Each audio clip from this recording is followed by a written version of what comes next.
I'm a goddamn superhero.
I'm a goddamn superhero.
I'm a goddamn superhero.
I'm a goddamn superhero.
And we are live with more Crack the Sky Alpha. I am Wes Franks, also known as Brother Wes. I will be your game master for this evening. I'm hoping everyone can hear me. I'm hoping that we're not going to have another fluke like before. But in the off chance that we do, I apologize. Let's see here. Okay, got all that situated. So we're going to keep it really quick, really easy, because we had a little bit of a setup time. But check out the Patreon. There's a lot of great little benefits and stuff like that. As people that are on part of the Patreon know, they got a letter recently with stickers for being the part. So we're doing a bunch of fun stuff like that. We're talking about doing some other like workshop stuff, like showing how to run OBS, how to do a basic like 101 of how to run OBS, so you can run your own TTRPG streams or any other kind of stream, and some of that other stuff. So if you are interested, go ahead and check that out.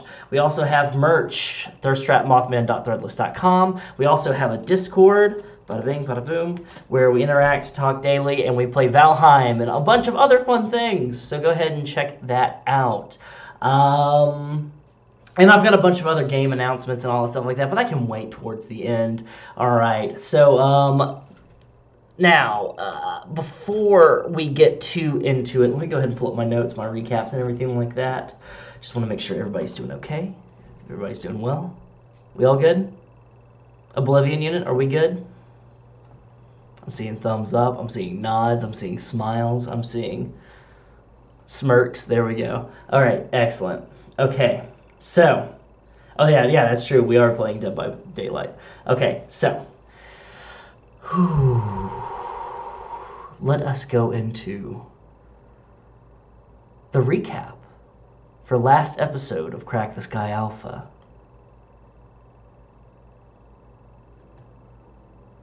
On last episode of Crack the Sky Alpha, Oblivion unit made their way down to the fortress of the... Let me go ahead and check my notes to make sure that I do not mess up their name again. The New Humanity Coalition, a minor group of far-right parties that are loosely aligned together to form a greater coalition. 12 royal families bonded by blood, war, and space travel to make the galaxy more in their image.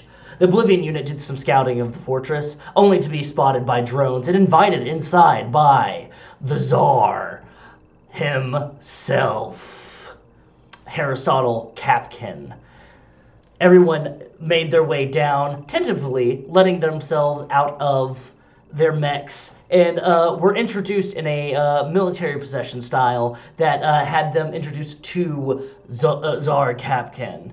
There, Tsar Kapkin showed them throughout the facility, all the way to the war room, or war conference council room.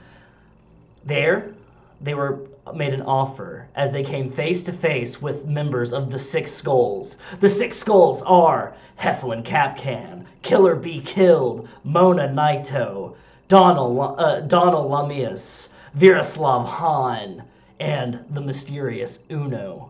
There, barbs were traded, plans were made, and an offer was put down the table for the NHC and the NSF to make a tentative alliance to join together to wipe out the bugs, help each other, and then the NHC will fuck right off of the planet, in the words of Aristotle Kapkin. Deal was struck. And as they were leaving, there were more traded glances between the mysterious Uno and Riker Choi, also known as Wrath, as well as Stahl Imperium, also known as HELLBEAST. There, with Heracles Garza in tow, who had been picked up and captured, taken in as a hostage by the New Humanity Coalition, but he was recovered by Oblivion unit, and they made their way, with the help of Malcolm in a dropship, back to their base at Daler's Fingers. This episode rises. We see across the screen, Crack the Sky Alpha, Transmission 5, The Ghost of Karelia. As we see our hero, our party, the Oblivion Unit -01, marching their mechs into the base at Daler's Fingers. The base is abuzz. as we have survey teams are making their way towards the newly formed bowl. That's what they've been nicknaming it, the bowl, because that is what it's shaped like. And everybody's abuzz. There are specimens that are being carted in. There are defensive lines being drawn just to make sure there's no more bug situations that happen. What are you doing, Oblivion unit? Heracles immediately limps his mech over to the mech bay and hooks it up and then hops out and like doesn't even wait and just hits on his comms and he goes, "I'm taking a nap." And then he starts making his way over towards his pod.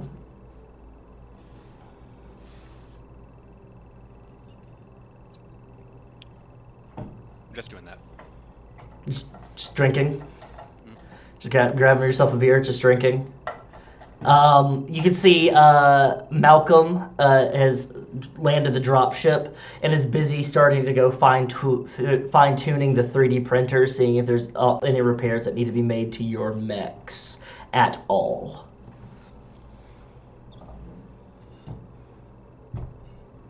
You can go visit Lily Doyle at HQ. You can go look around the camp. It's fair game.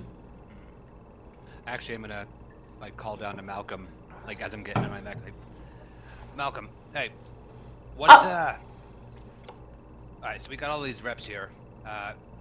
We missing anybody? Anybody fancy? Well, it seems that Dr. Speed had made mention that a representative from Horus Armory would be making their way with the rest of the NSF, but we have to establish communications with their flotilla first. All right, that all we got? Any other players in the field? Well, we have, of course, your rep from Harrison Armory. That's Commander Pliskin, as well as the others from Smith Shimano, and, well, Miss Lockhart is recovering right now in the medic's tent. She is the representative from General Massive.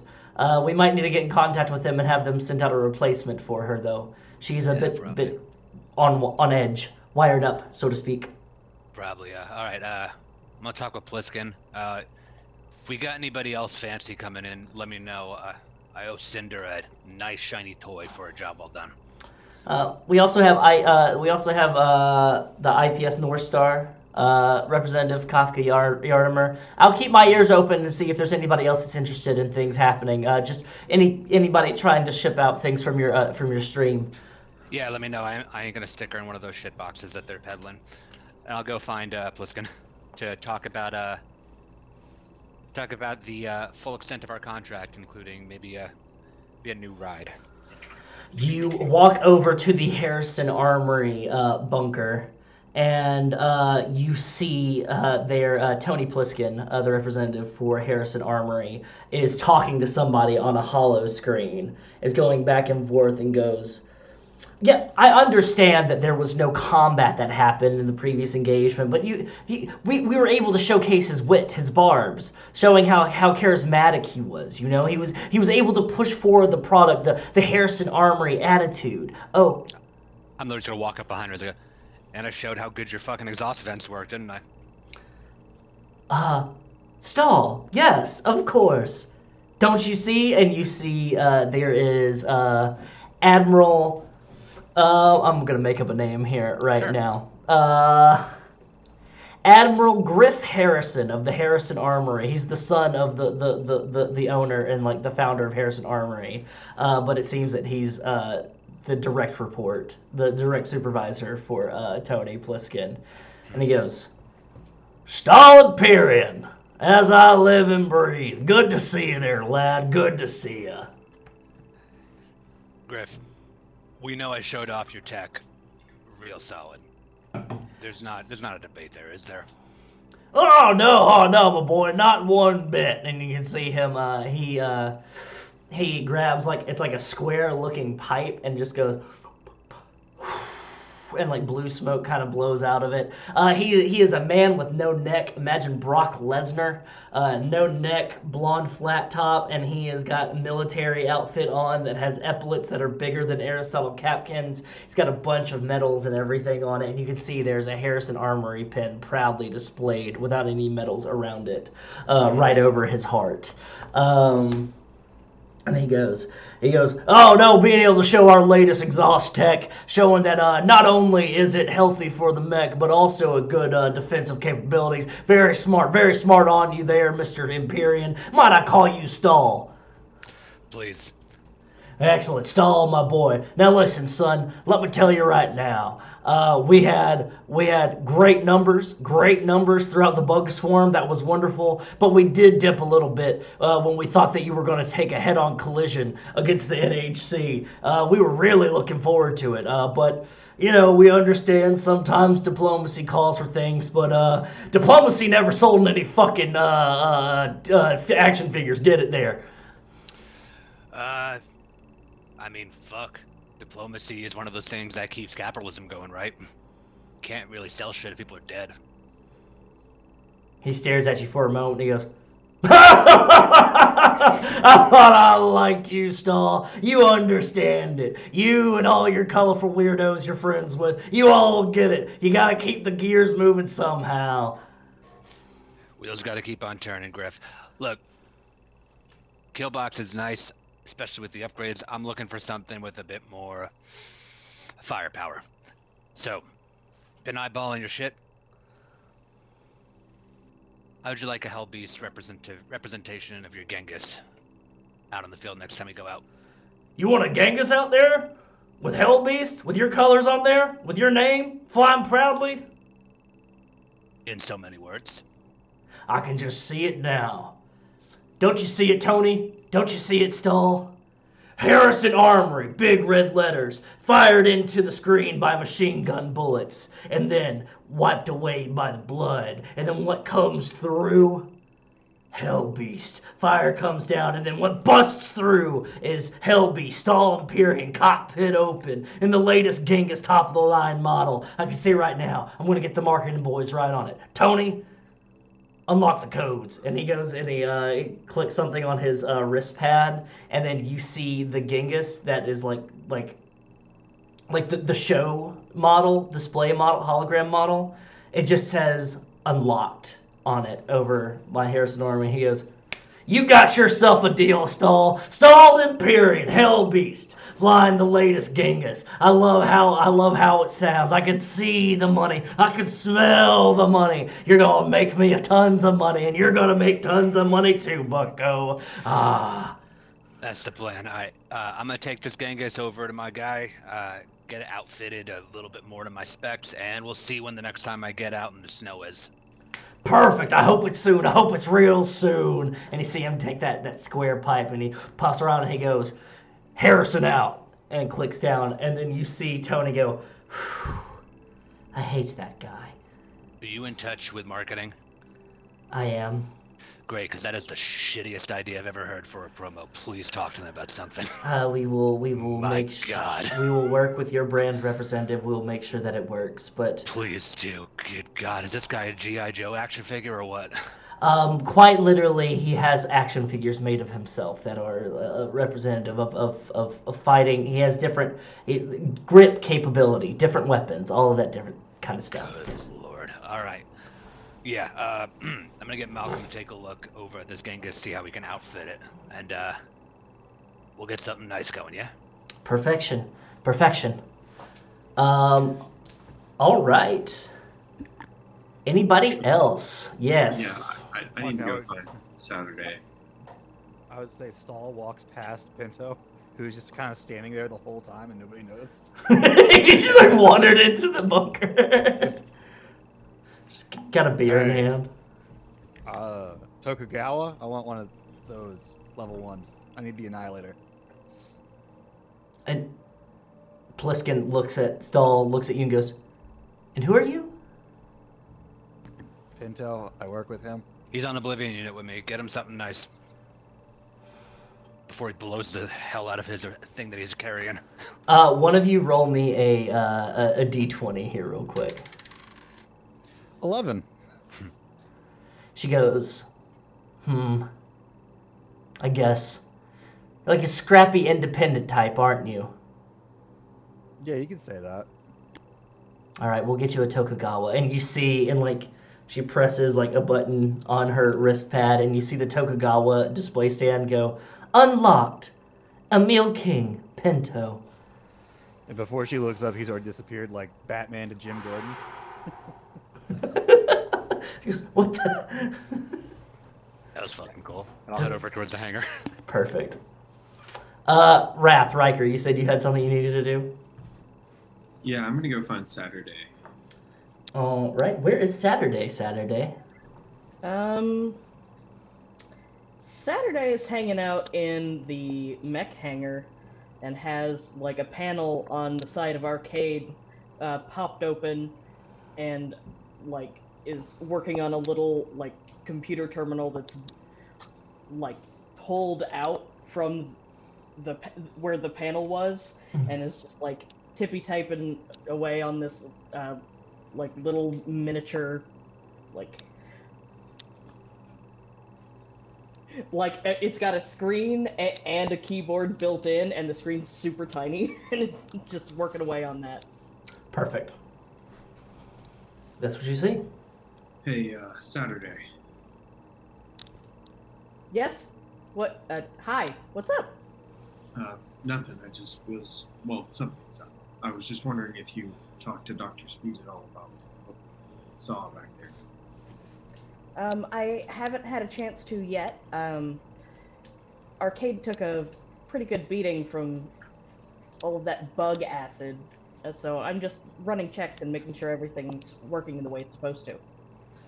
Yeah, okay. I probably need to tune up my mech too. Is there anything in particular you wanted me to talk to Dr. Speed about? Well, I just know you have the best relationship with them, and I know that getting data on those worms was part of our agreement. So I'd kind of like to know if the data that they sent over is worth the trouble. If it's anything new, it's relevant. Okay, I can definitely check in on that. Let me just finish up what I'm doing here, and I'll run straight over. Okay, thanks. I'll leave you to it. I don't think Dr. Speed likes me very much, given that I don't have a PhD. Don't worry, I like you just fine. Thanks, that's good to hear. All right. And we'll give some time for Saturday to tune up Arcade and then go talk with Dr. Speed. Anybody else? Oh no, go ahead. You first. Oh, I was gonna say I head over to the Smith Shimano. Well, actually, Cinder's gonna follow you. Perfect. That's where she was gonna go. Perfect. All right. So, Drift, or Corolla, you and Cinder walk over and kind of meet in the middle as you head over to the Smith Shimano hangar. As you get there, it is stark white on the inside. There's no banners like Harrison Armory. It doesn't look like a military hangar. It looks like you opened up an iPod, or like a Samsung TV. But it's stark white inside, and there are pillars. And you just see like stenciled in like holographic, very neon colors. It says Smith Shimano Corporation, Representative Hiroyuki Tomorrow, the face of tomorrow. And you see they have different hollow tables set up where you can see there are different Smith Shimano mechs that are being live streamed right now in different various like battles and skirmishes across the galaxy, and then it has them labeled, each one, and it shows you exactly how they're working. And you see Hiroyuki Tomorrow is just sitting at a table by himself, and he's just spinning a top,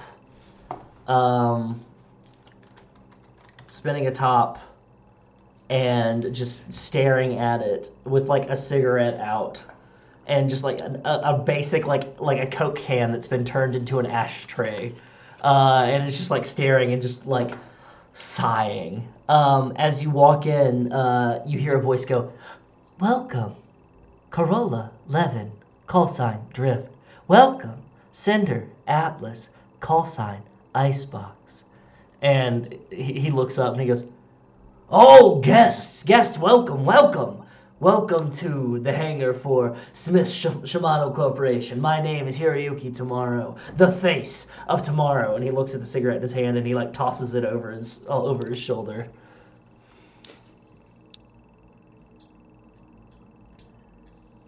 Hi. No, I'm laughing in character.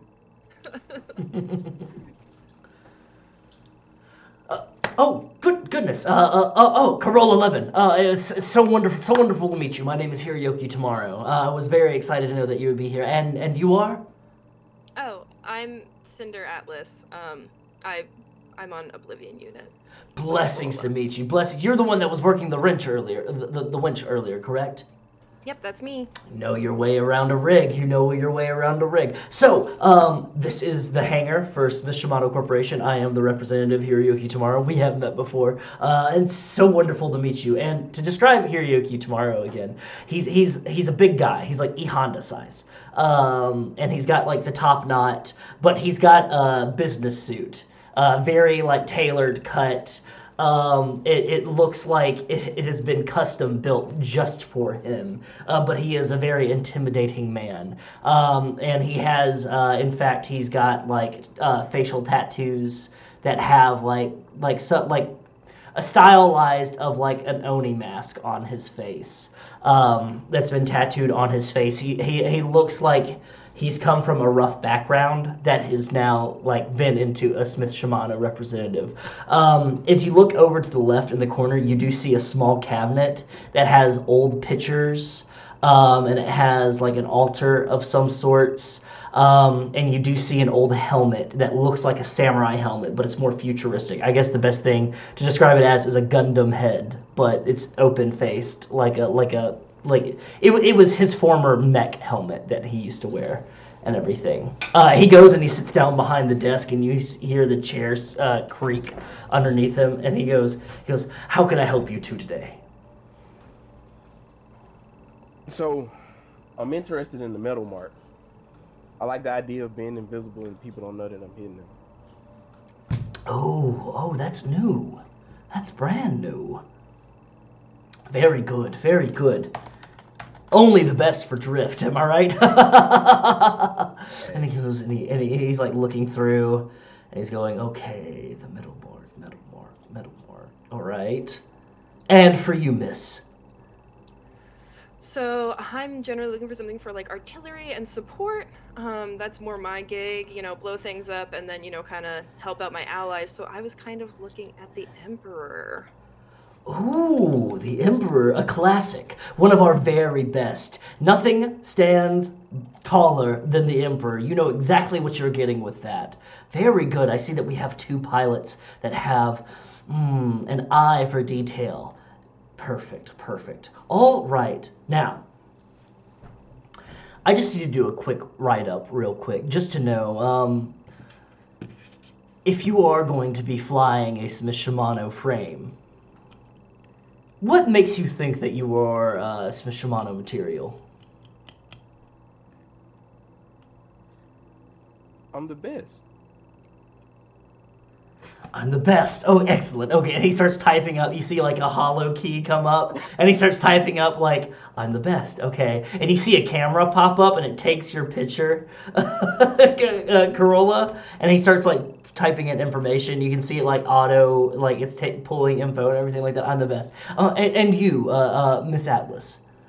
Oh, I mean, I wouldn't call myself the best. I'm like a tech expert, up and coming kind of person. Does that make sense? And then, I don't know.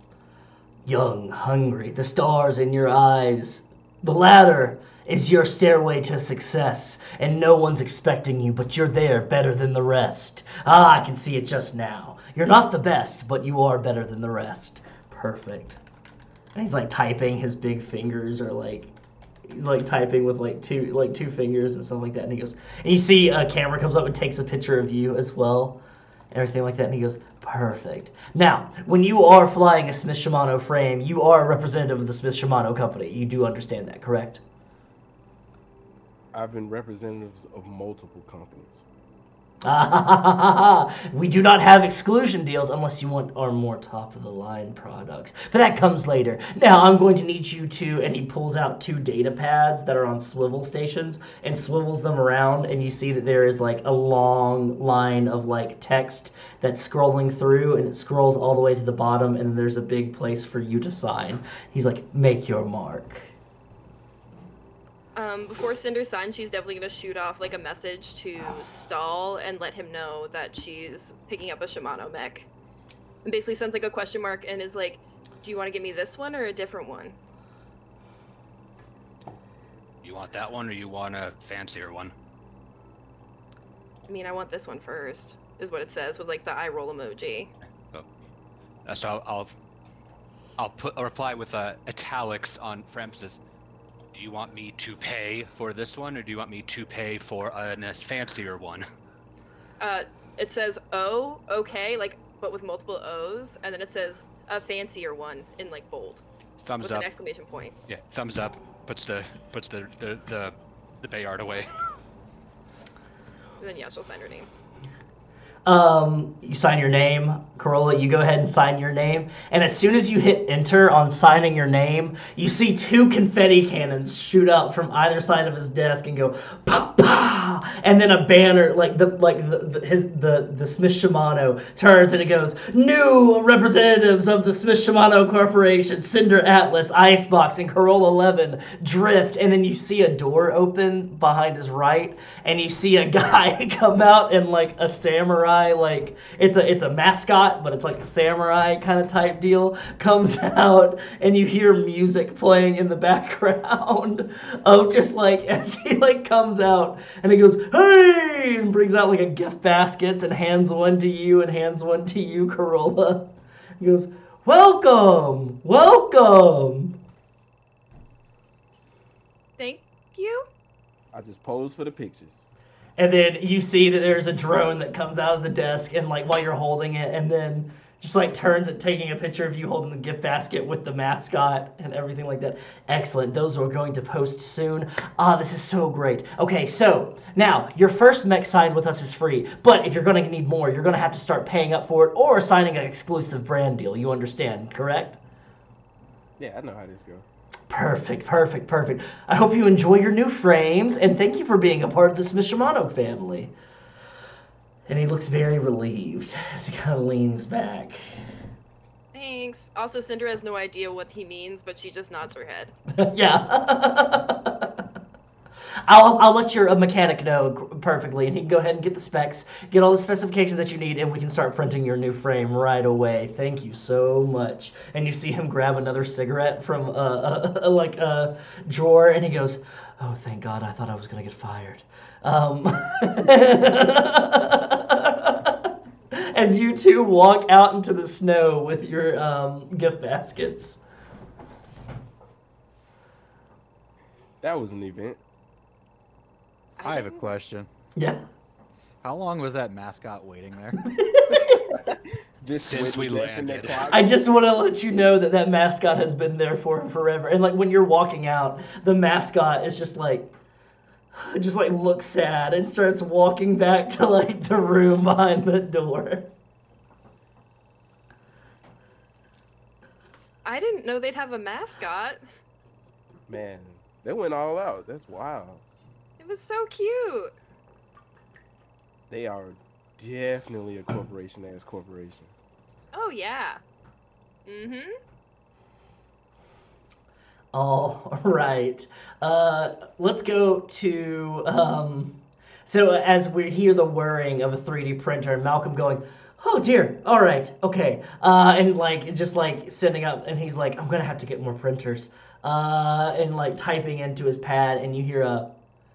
something breaking atmospheres, a drop pod lands outside of the base and everything as more 3D printers are dropped in. The camera pans across the camp and we settle on Saturday going to talk to Dr. Speed. Yep. So Saturday has finished up their tinkering and heads over to Dr. Speed's pod and knocks on the door. Come in! Saturday will open it up and shut it behind them and kind of pause in the doorway for a moment and be like... As soon as you step in, you walk into a face full of like plastic sheeting. And you kind of move it aside, and you see that the whole environment, the whole pod has been turned into a sterile environment. And you hear beeping and different noises going off, and you see there are different sheets, different drop cloths hanging up, and you can see silhouettes of different monstrosities hanging up behind the silhouettes. As you see that there are various bodies and appendages and specimens of these bugs that you have all killed that are hanging up, and just like it just looks very morose, very very odd as you walk in here, and it's just like bodies hanging up, and you can hear there's like some sort of like blaring like classical music playing over as Dr. Speed is wearing a full scrubs with the gloves and has a face mask on and has a drone flying around their head and is like cutting into this once was a former human but has like bug appendages and such growing out of them now and is like taking notes. Saturday's gonna walk up behind them, staying a respectful distance away so as not to contaminate the area, and say, wow, those things are much grosser up close. Pause. Much grosser indeed. They are, and they put down a scalpel, take off their gloves, and then bring up the faceplate, the plastic faceplate, and go, they are quite noxious, and you see that Dr. Speed has their hair tied down and has their nose plugged, and you can see there's Vicks Vapor Rub underneath their nose as well, and just all manners of different things to keep them from having to smell. It does smell in here. It smells like bug goop in here. And they go actually, go ahead and roll a d20 for me, please. And if you have any skill triggers that might help you against bug goop smell. Bug goop smell? Yeah. Okay. That's gonna be a 16. 16. Yeah, you've gotten accustomed to bug smoop smell. That it is something that you did think you would say you'd gotten used to, but you've smelled worse things growing up. And Dr. Speed goes, it seems that they are former humanoid life forms, probably precursors to this area. Probably they've definitely come from before. Some of them are some of our soldiers that we thought had just wandered off or joined the other side, but most of them, majority, are different groups with clothes ranging in different survey teams, geological study. There's a church youth group, apparently, as well, that came for a mission trip here at one point. Yes. Space Mormons. And they give a shudder. They go ahead and they're like looking through. Take note that it seems, and they go ahead and like pull open. You see them pry open the chest cavity, and you see that all the internal organs have been taken over by some kind of parasitic substance. Go ahead and roll a d20, and if you have like a science or a medicine check, go ahead and add to it.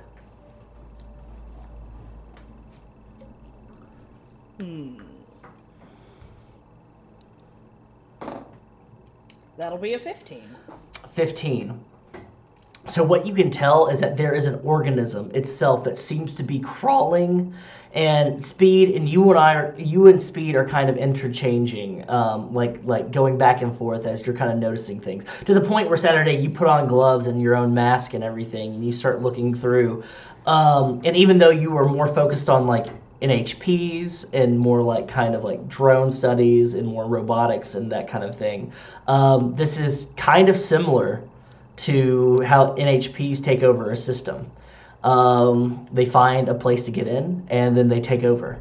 They slowly take over the most important system, which is the circulatory system, and then it moves to the respiratory system, then the nervous system.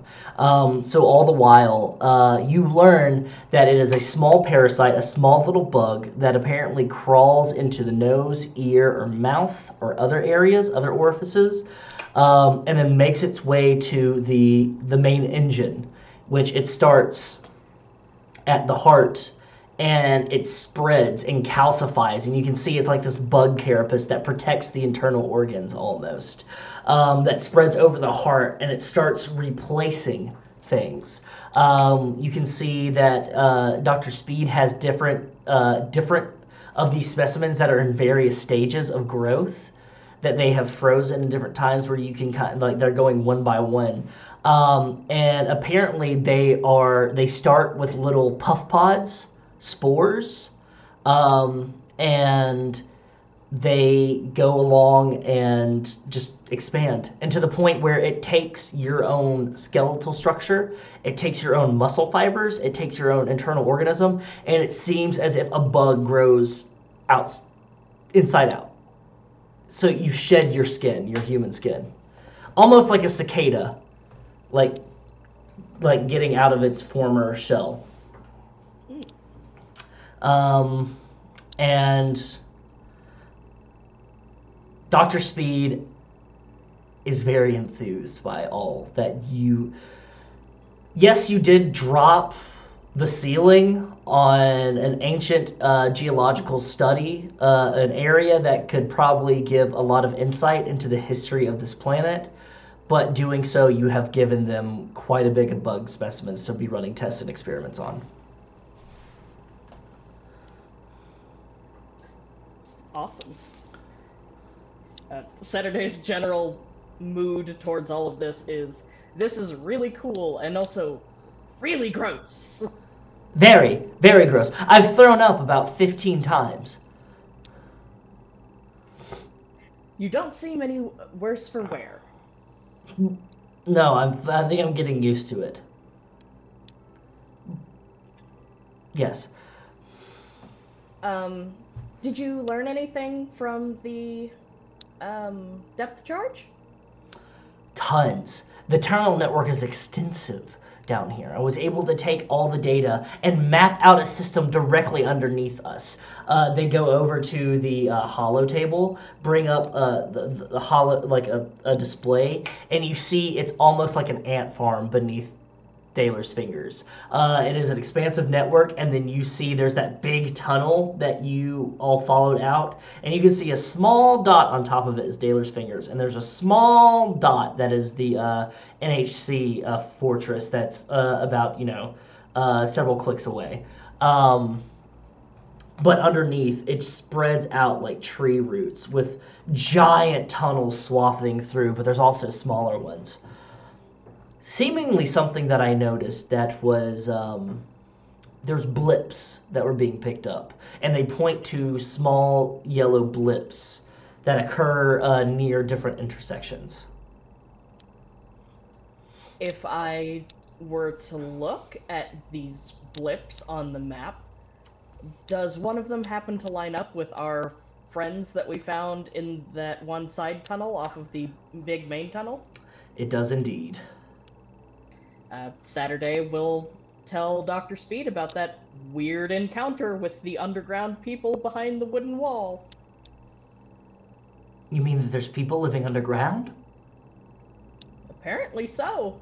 They have, like, modern weapons and speak an understandable language and don't seem crazy like the GMS lady.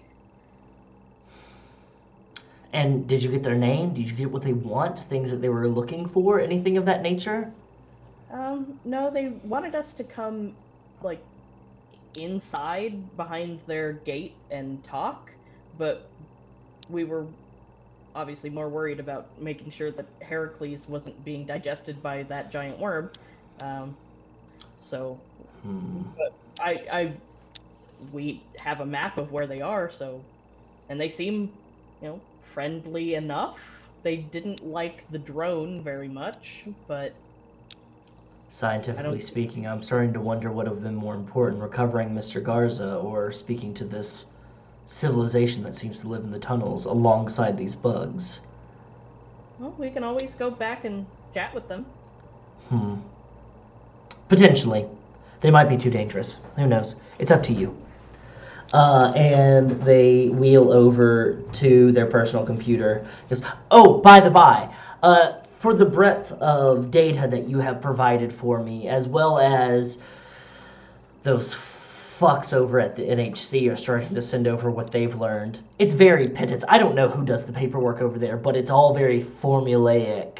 It just seems there's no emotion, there's no heart put into it. But because of that, I was able to get in contact with a representative from Horus, my old friend, my old school chum. That's wonderful. What's the news?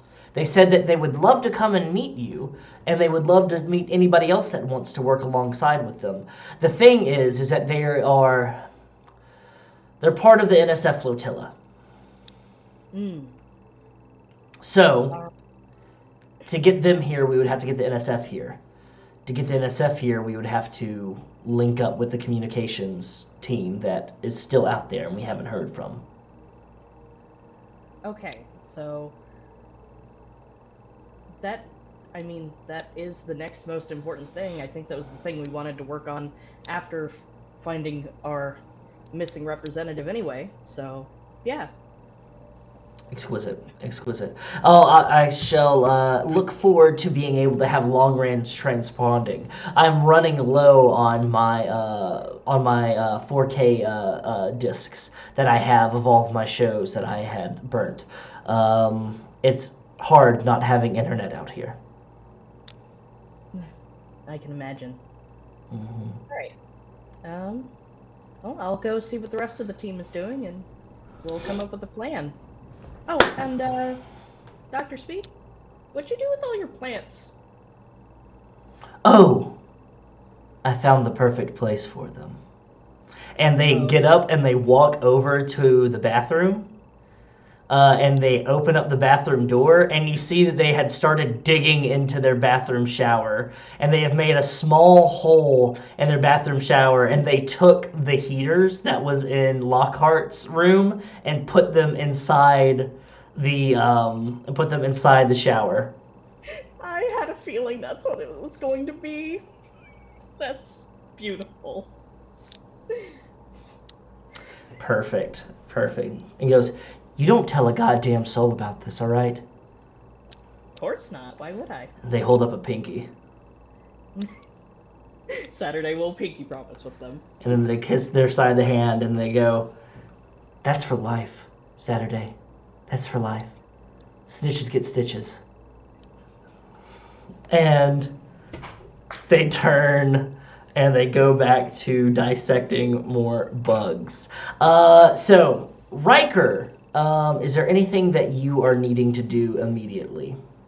Yeah, I need to talk to the IPSN rep. Perfection. And I also see... Okay, perfect. I know exactly how to establish this. So, you walk over to the IPSN rep, and you just hear some loud music playing just in the background. And the IPSN is it's very function over fashion. It looks like a steel mill inside here. And you can just hear the music playing over the loudspeakers. And there's no hologram tables or anything like that. There's just a display case that has models. It's like Gunpla of the IPSN mechas that they have available. That it's like them in different battle poses. and you see with their head in their hands, you see Kafka Yardimer. He's got his head in his hands, and you see there's a bottle of scotch, and it's just a glass bottle that's labeled scotch. You can tell it's the NSF's brand, which is just like there's no brands. It's just you have the thing that you need.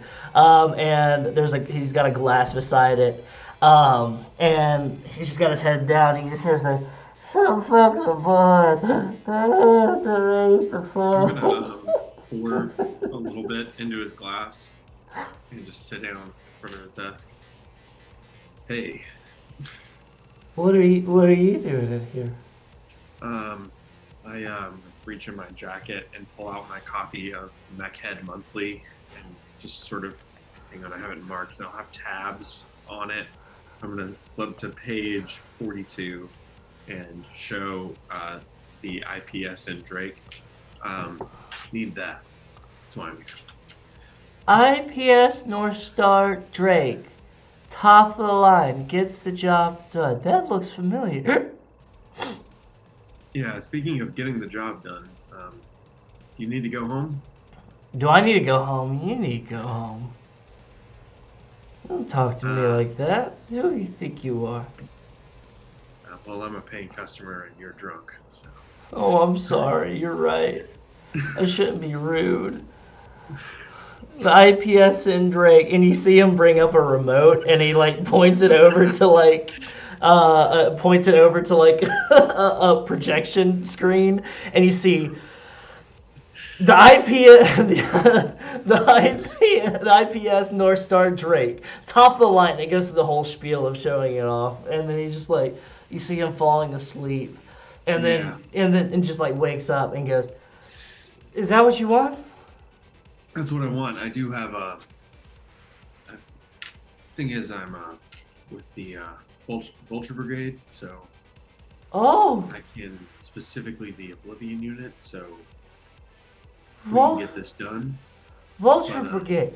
I didn't think any of you wanted any of our mechs. I thought you were all gonna go to Harrison Armory, top of the line.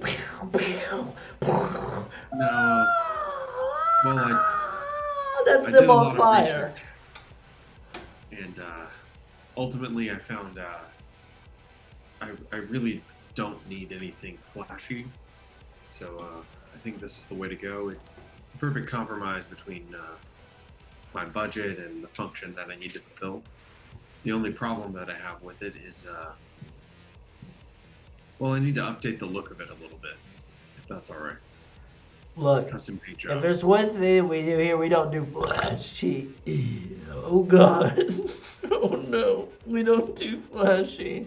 We do function over fashion. Yeah, But we that's can fine. do custom paint jobs for you. Yeah, whatever you need. We can sponsor you.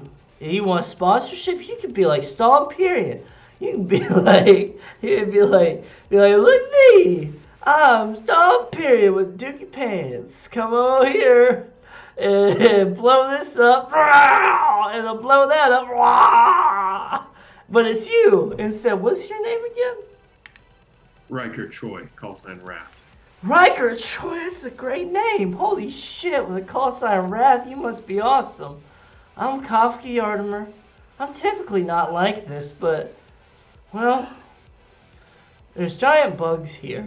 And I don't Yeah. like bugs very much. And also, come around, and I'm like, hey, you want to buy a product with IPS North Star? And everybody's like, no, I want to go Harrison Armory. I want to go Smith Shimano. Smith Shimano, they have a mascot that's been back behind that hangar for God knows how long. And they don't let him out. I don't think they let him out. I've only seen him when somebody signs a deal, and 2 people just signed. Yeah. I have mean, a camera set up in all the other hangar bays, so I can see what the competition's doing business-wise. Wait. But shh, Do you really? yeah, I gotta know. My boss has told me to. Your boss told you to do that? My boss told me to do. My boss said, Yarmer, If you don't do this, you're fired. But he was angrier and more Swedish. Uh-huh. So he said if you don't spy on the competition, that you're going to be fired? He's like, you gotta sell at least one mech to those Vulture Brigade fucks. And you gotta do spying. Looks like it's your lucky day. What's your boss's name? My boss's name is Torfinn Ragnussen. Torfinn Shark. Dude. Who's your friend? Well, I didn't actually get his name, but Torfinn Ragnussen or something along those Torfinn lines. Ragnussen, who's your friend? And he points behind you, and you see Emil Pinto just standing there with a beer. Oh, hey, Pinto. Hey, can you have him hit the Tortuga button for me? Yeah, Tortuga button, please. Tortuga button coming right up. And he like takes the remote and points it at the projector screen and goes, Tortuga, when stability, defense, and full arsenal firepower is what you need. The Tortuga has it in spades. Designed in the hills and dales of Iceland, over the fjords of Reykjavik. And then like it goes into a full thing about the Tortuga. And like it like goes to display and he goes, is there I get two? Yeah, and can we get 2 more glasses for this? It's Two- not hold scotch. Two more. Pinto takes that and throws it against the wall and pulls out a bunch of the mini bar scotches. He took from the conference room. Hey, this is Scotch. And go, is that actual Scotch? I will get you whatever you need. And you see him like kind of sober up real quick and he goes, I will get you whatever you need. If you can keep me in supply with a little bit of that, you are heaven sent, both of you. I will make sure that you have whatever paint job that you need. All you have to do is do a thumbprint scan. And he brings out like 2 thumbprint scanners. We might be able to get you a promotion, actually. Given what you just told me. Might take a week or 2, though. He just gets like wide-eyed, and he goes, Whoa! Whoa! Probably for the best. A promotion would be Yeah. fantastic. Yeah, so I need a lot of the weight stripped off of the IPSN Drake, and I'm also going to need a custom paint job, something discreet. Just black is fine, matte. Perfect. All right. Okay, and for you, cool guy, you're like really cool. You got like a jacket on, you got goggles and everything like that. You just keep scotch in your pockets, like. No, I'm good. Okay, that's great. Fantastic. All right. Well, yeah, I'll go ahead and I'll get with Malcolm. I already talked to Malcolm. Malcolm punched me in the face because they were talking about, like, we're doing Fight Club. And I'm like, I don't know what that is. And they're like, it's like, we're just going to fight each other for money. And I was like, I've got money. And then Malcolm's like, you want to be a part of Fight Club? And I was like, I don't know. Let me think about it. Give me a couple seconds. And then he said, 1, 2. And then he hit me. Who hit you? Malcolm. Yeah, your mechanic. Great guy though. He helped pick me back up, and he was like, "Looks like you're not cut out for a kite club." Well, that's okay. Sure. You're having a rough go of it. You need to do me a favor though and stop snitching on people. That's gonna end poorly for you if you keep doing that. Go ahead and roll a d20 there.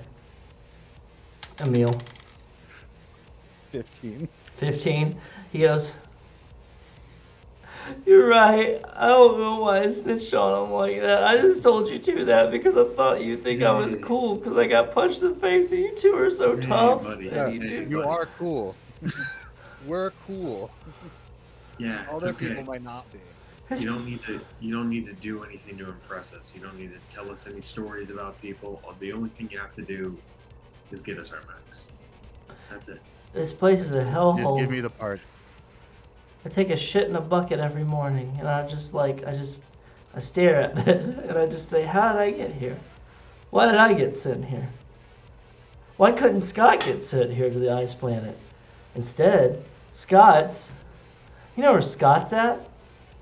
Scott's over on Leviathan. It's a water planet, but they have resorts and everything around it. And it's like Scott's doing fucking IPS North Star conference right now.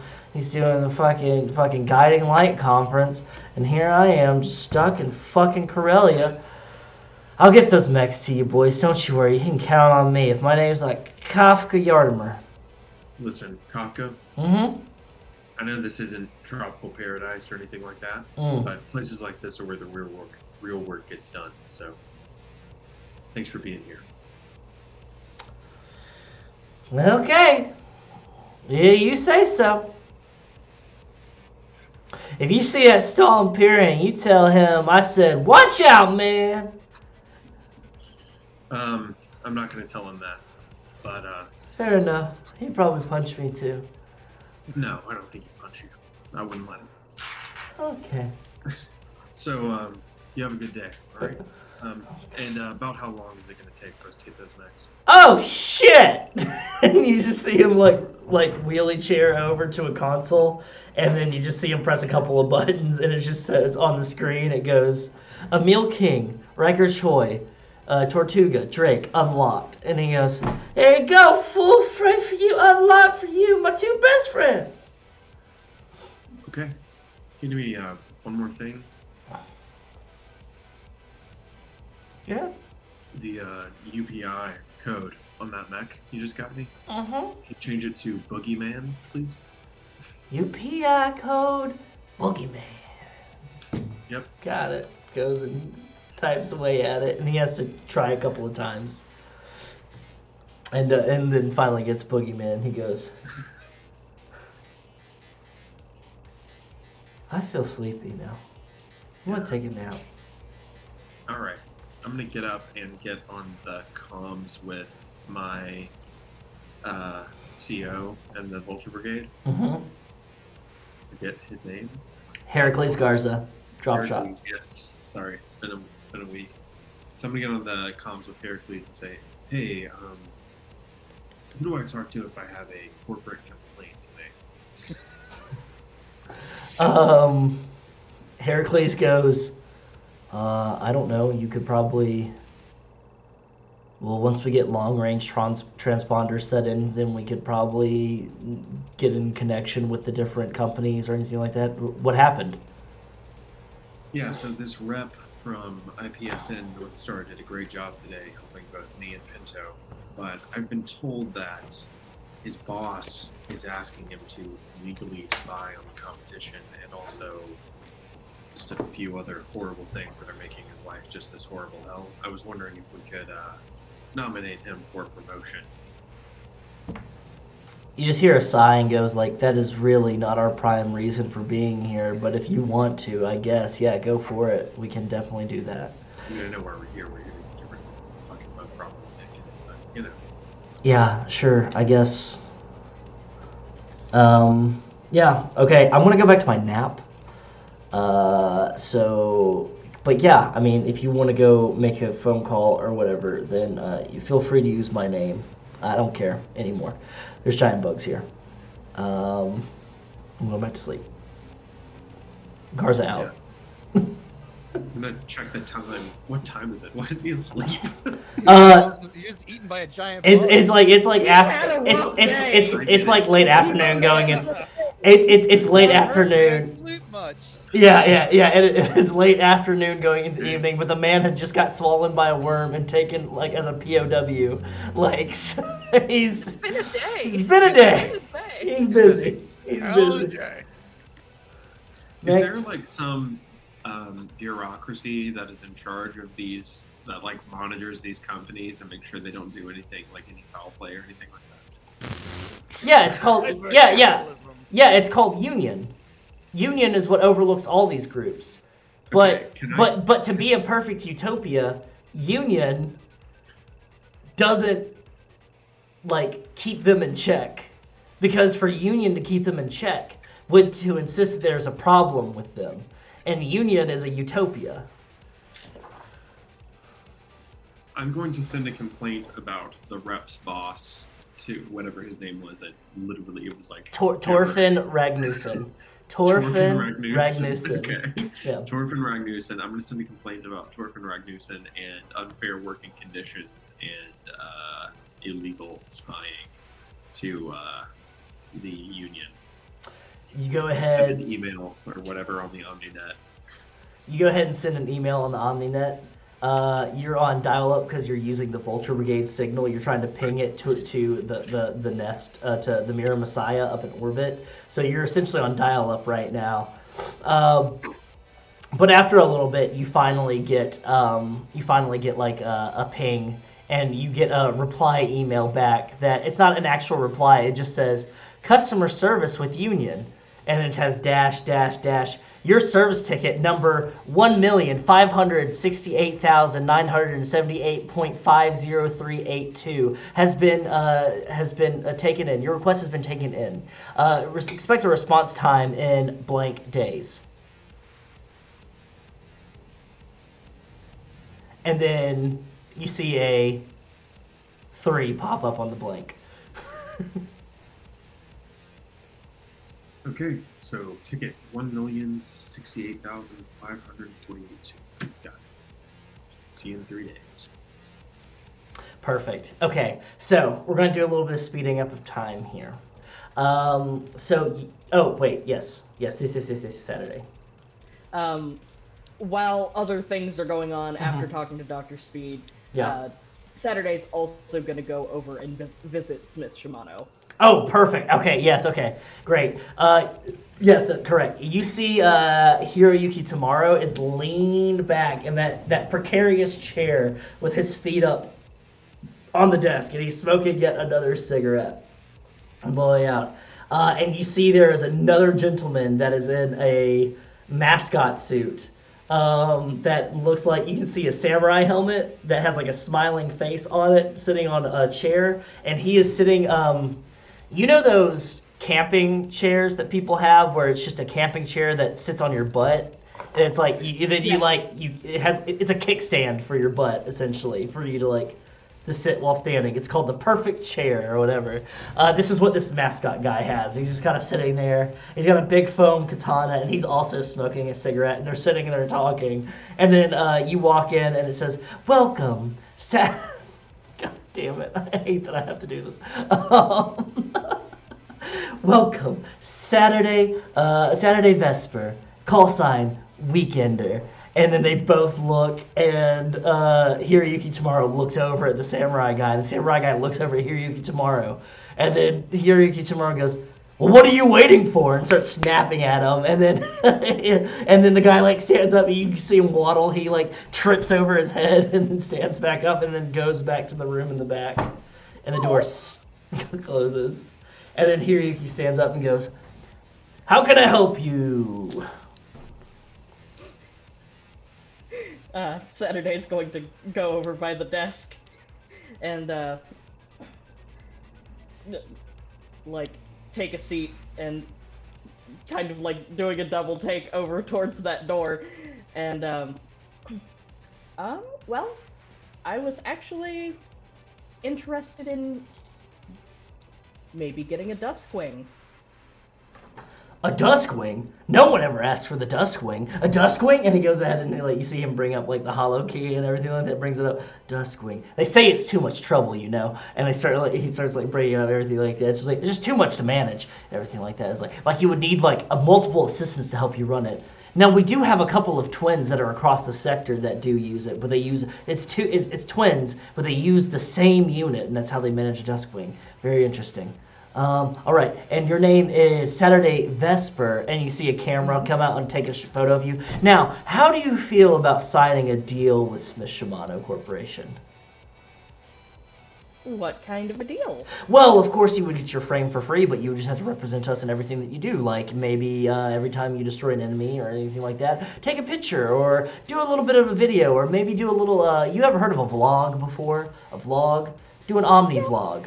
Yeah, you go ahead, just say this is my cockpit, everything like that. When I'm enjoying a nice drink or having my breakfast, I like to have my breakfast in the cockpit of my Smith Shimano Duskwing, aka casino. Casino. Perfect name. So, how does that sound? Is this an exclusive deal or? It can be negotiated.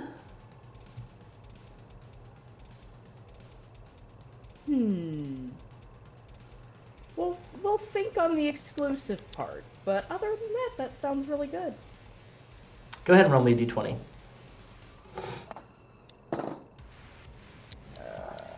Just a straight d20 roll? Yeah. If you have any Okay. skill triggers that help you with like conversation or social stuff, let me know. Would stay cool work here? I guess. Yeah. Fuck it. Okay. Then that's a 14. 14. He goes, it is your first frame, and I just had a couple of other people come in, and they didn't have any exclusionary contracts, so what the hey? He brings out a data pad, and then brings out a contract, and it's just like a wall of text that scrolls up, and he goes, you don't need to pay attention to that, and he scrolls up for you. He's like, it's just terms of service, and, agreements and all that kind of stuff. The stuff that, somebody, like, busy as you don't need to worry about, and then brings up the big X, and goes, you just need to make your mark right there. Saturday will look at the signing spot for just a second, and then touch the data plating. And Astucious, does this seem like a good contract to sign? Let me go ahead and make a roll. After reading over all 2,583 words of this contract, I have stated that A, it is not too bad, but it could be worse. You're not locked into anything. You just have to do like the man said, a vlog Saturday. All right, that's fair enough. And Saturday will sign with a swooshy SV and draw a little rocket ship next to it. As soon as you hit enter on there, confetti cannons come out and go pop, pop, like that, and then the big screen goes, Smith Shimano, new representative, Saturday Vesper, call sign weekend with the mech, casino, and then you see a Duskwing come out with all the accoutrement and everything like that, and it does like a pose across the screen, and then you see the guy come out from behind and goes, yay, and he hands you a gift basket, and then a drone comes up from the desk and takes a picture with you and the samurai mascot. Saturday will pose appropriately for the photo, and then look at the mascot and look at the rep and just, you can. He's fine. You didn't have to send him back to the room. And he looks over at the rep and the mascot, and the mascot looks at him and he goes, why don't you put your nose in someplace where it belongs, and not how me and my associate do business? And Saturday will just. And then you hear from the samurai. You hear from the samurai head. Yeah, no one's asking you, buddy. All right. Perfect. All right. As you walk out of the Smith Shimano hangar, Saturday, can you go ahead and give me a perception check? Roll a d20, and if you have any perception skill triggers. Would investigate apply here? Yes, it would. I should say yes. A little bit more enthusiastic. Okay, that's a 12. A 12. As you're walking out and you've got your gift basket and everything like that, you look across the yard as you're heading towards the mess hall just to get something to eat. It's about time for dinner. And you see Captain Lily Doyle walking with somebody. And you realize that it's Lockhart is bundled up in blankets, and Captain is walking with Miss Lockhart and kind of like reassuring her and everything like that. And you see Miss Lockhart is looking very scared and everything. And then like Doyle gets like the attention of a guard to escort Miss Lockhart back to her pod. That's being held under it's under guard and everything. And as Miss Lockhart is walking, Lockhart turns and looks at you, Saturday, and just mouths quintessence at you.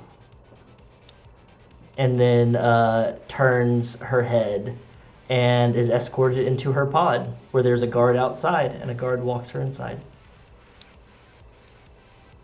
And we are going to go ahead and have the camera pan across the camp. We see montages of Oblivion unit eating and drinking in the mess hall with the NSF brand everything, where it's just all just cans and bags that say what it is in it. And there's a big like meal made, very easy, like a quick and dirty like casserole or something like that made. A lot of drinking, a lot of carousing. Is there anything that anybody is doing during lights out or anything that I need to be concerned with, or we can go to the next day? Yes. I think Cinder would be trying to scan through all of that data she collected to try and like flag anything important to bring up to Heracles. Perfect. Why don't you go ahead and give me a D20 roll and then add any hacking or computer-based skill triggers that you have associated. Mm-hmm. That's a 24. A 24. That is a critical. Okay.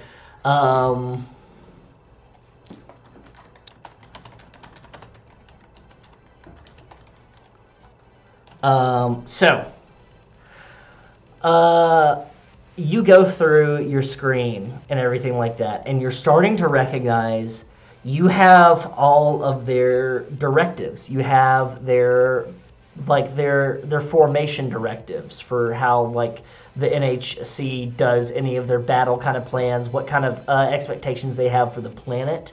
You have a lot of dossiers that they have. They had dossiers on Captain Doyle, and they have dossiers started on each of you. In each of your mechs. They have a very extensive dossier on Stahl and Perion. They also have a very extensive dossier on Riker Choi.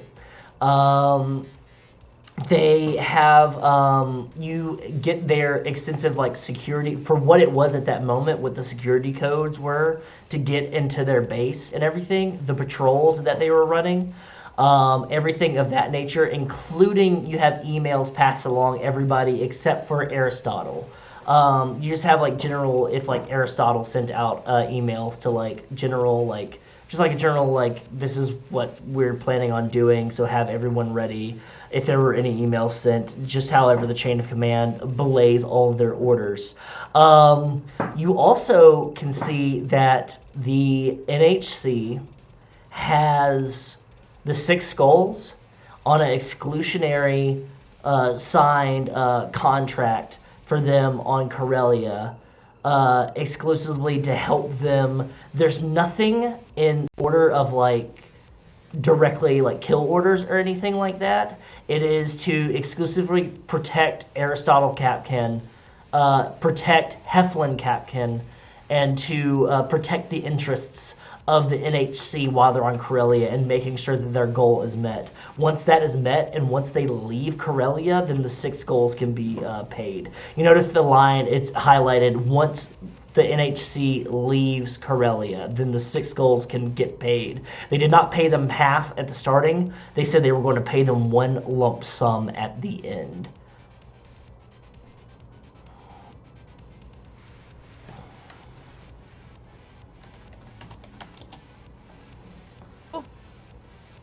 That's it.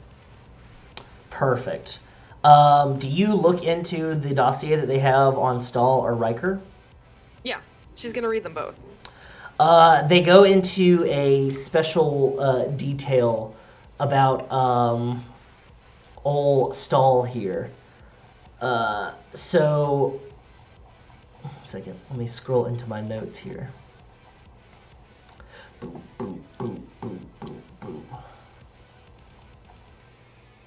Perfect. Okay. Please hold.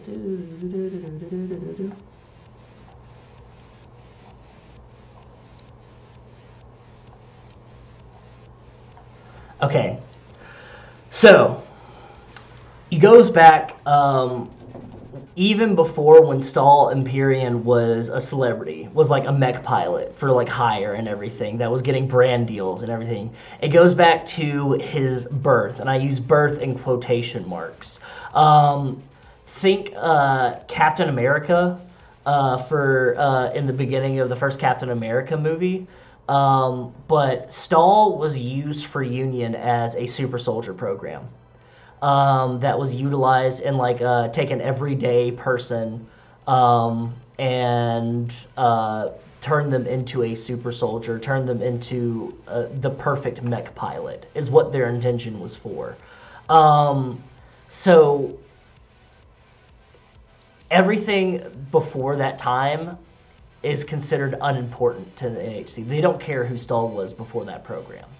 And you could probably ask Stahl what he was before he was Stahl Imperium. But it seems that Stahl's not even his real name. Stahl Imperium's not even his real name. But he was made to be the perfect mech pilot, flew multiple times, different tours for different groups within the Union, but then was tossed aside when a better one was made.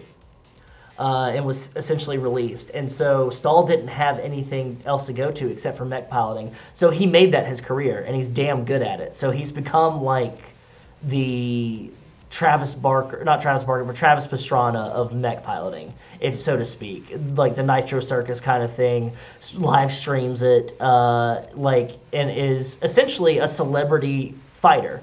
I guess Travis Pastrana is a good thing. I would say Conor McGregor would be better, like a UFC fighter, but with mech piloting now. But beforehand, he was a soldier, and he was part of the Super Soldier program. You also have extensive notes that they took all of the notes, that Super Soldier program that was with the Verdant social arc, that was that specific form of Union. The NHC stole those notes. And they took those notes and they made their own Stahl Imperiums. But the thing is, they made their own Stahl Imperiums. They're that elite guard, that Praetorian guard that protects the Tsar, are clones of Stahl Imperium. It's Stahl's DNA that has been supplemented with somebody else's DNA, which has a link to Riker Choi. You learn that Riker has not always been with Vulture Brigade. Riker has not always been a part of this private military company. Riker used to be part of the NHC. Riker was a soldier and a mech pilot within their ranks. Riker is a clone that comes from this group. Before there was the Stahl, which was the perfect Praetorian Guard, Riker was that group, that their version 1 for NHC. So there's a bunch of Rikers in that base right now. But they're not Riker. They're not given a name or anything like that. It's very much like Stormtroopers, where they have a Greek letter, like Alpha, Beta, Omicron, Gamma, and then they have a number next to it. And Riker's was Rho, dash, and then you see Choi spelled out, but it is C40I.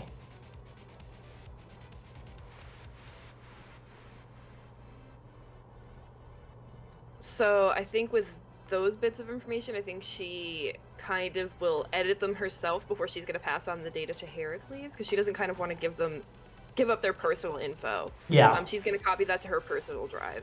Perfect. And then kind of delete out most of the personal stuff, but kind of let them know that, like, kind of give Heracles the information that NHC does have clones of them. Perfect. So, real quick, I gotta do something, because I saw the request. Boom, boom, boom. Sorry. No, I'm laughing at Fox Die. Fox Die, oh yeah, Fox Die. Yeah, very much that, very much inspired by that.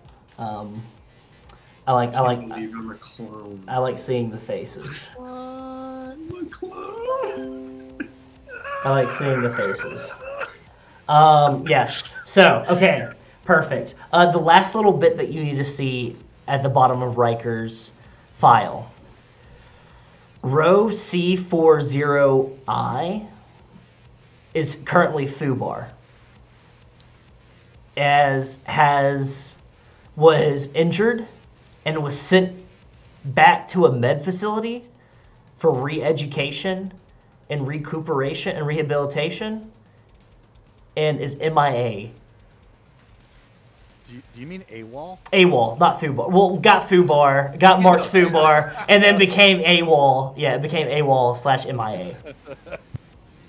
It's both. Yeah, porque no los dos. Okay. So, yeah. So, at some point, Riker fucked off. Yeah, like I said, I think she mostly just like cleans that up so none of their personal information is divulged. I mean, it's very possible the Vulture Brigade already knows this, but Cinder isn't comfortable just like giving up their personal info, so she would clean those up. So it's mostly just about what the NHC has. So like basically their schematics, DNA, to make more clones. So we're just aware that they have clones of them, but like imperfect clones, I guess. Yeah. And you send that to Just Garza? Yeah.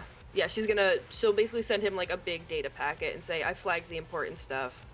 And send him like a huge data packet with everything in it. But like she's already like flagged everything that she found that was important, but sends him like the full package with the edited versions of Stahl and Riker's dossiers. Perfect. So, is there anything else that anybody needs to do before we tuck in for the night? Yes, Saturday. You're muted.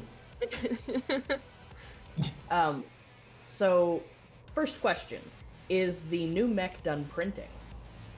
It's gonna be printing throughout the night, is what it's Okay. happening because he had to get it's a lot of fine. So Malcolm essentially has to recruit this whole team, and the 3D printers don't just print the mech, and it's like, hey, it's a mech.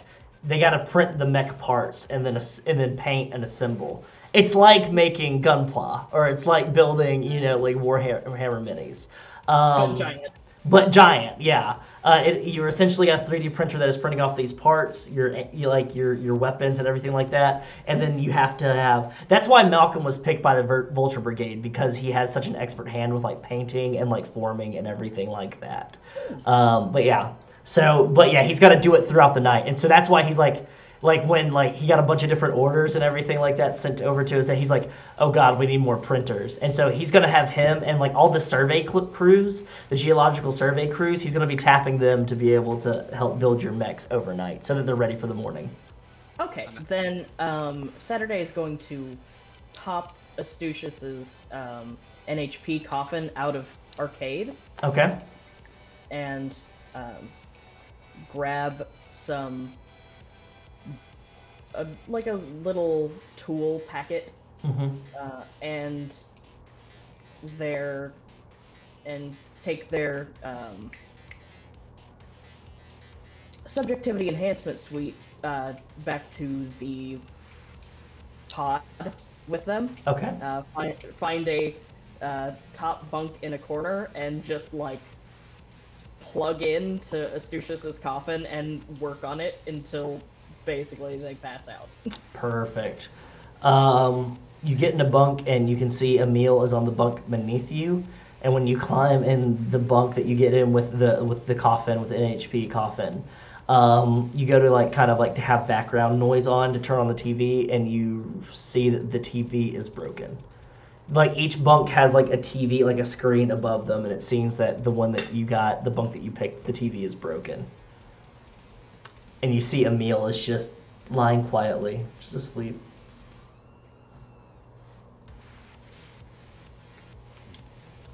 Stall. Yeah, I'm actually awake. I'm marking stuff for my mech as it gets built. I don't really need a whole lot of sleep, so I'm gonna over in my area just marking shit off, like weaponry to add on, Harrison stuff that I want tacked on, my own shit that I want cloned over from Killbox onto the new mech. And so if other people are awake, I'm just fucking awake working on shit. Perfect. so that when Malcolm and them come by, and I'll probably take like a couple hours towards the end of the night. Mm-hmm. Perfect.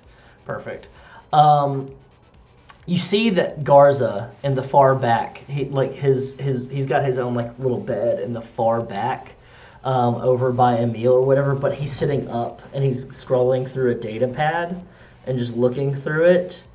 And you can see him. Riker, what are you doing? Are you in the pod at all? At this point, I mean, downtime, Riker's probably clearing his stuff out of his old mech. Mm-hmm. That's probably clearing his stuff out of his old mech, maybe drop some food. Perfect. He keeps on occasionally looking over towards Riker's bunk. And then Riker, when you come in for the night, and you've got your stuff from your old mech, and you just kind of sit it, it's like very like military, like packed up, ready to go so that you can put it into the new mech. I imagine you grab your sidearm and your primary arm, and then like you like get in like a kneeling position in front of your bed, and then you start taking them apart and like cleaning them like on your bed. And occasionally you will see Heracles Stall like look up from that data packet and just stare at Riker. And then go back and reading at it, and you see like that little vein sometimes that's in the corner. That's that little squiggly vein. It looks like a snake. Pops up a little bit in the corner of Riker's head. Yeah, so like at that point, I just stare over at him until he looks up again to see if like he notices that I'm staring at him. Yeah, and he just like locks eyes with you. And he drops the data pad and he stands up and he walks over. He goes, Imperium? What? Just looking over some data from y'all's most recent engagements. Your eye fucking wrath the whole time. What's going on? What? Riker looks over and he goes, it's not important, alright? Just learn some stuff. It's on a need-to-know basis, so if you need to know... Yeah, I do. So, how about it? Go ahead and roll a d20, and if you have any kind of influence or persuasion or anything like that.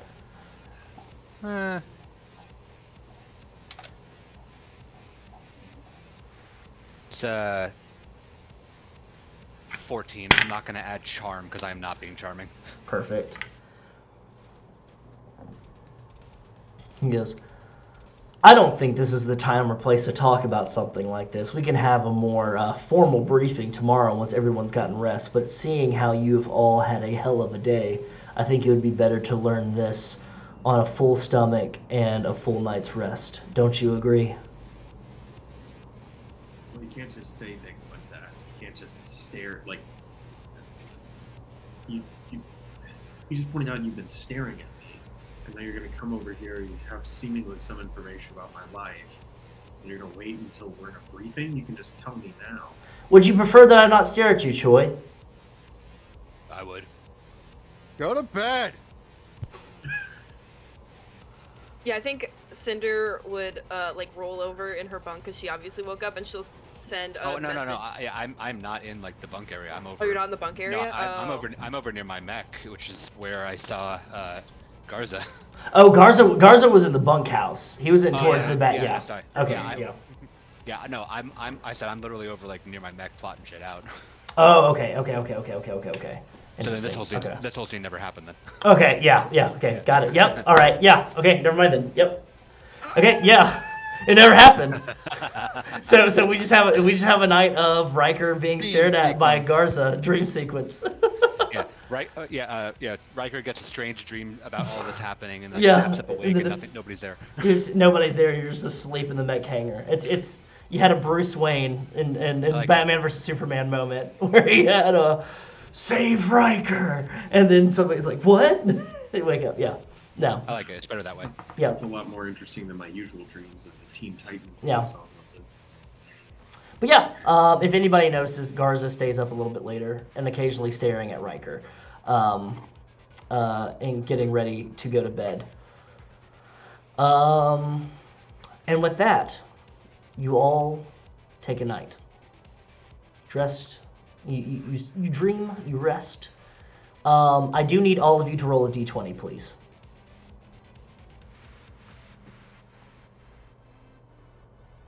5? 14 total. 14. 20. 5. 20.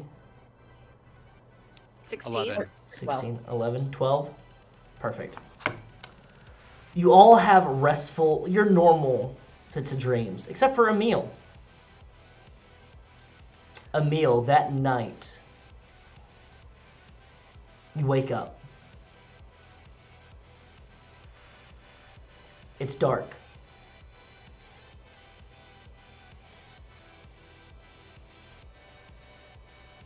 You can hear the soft music that you have, the kind of lullaby music that you have playing in your headphones, as your headphones have fallen out of your ear. And you stand up and you notice everybody's asleep.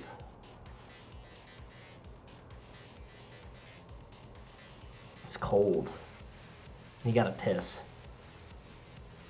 Gotta go take care of that. What time is it? You look at your watch and the hour and the minute hands are spinning.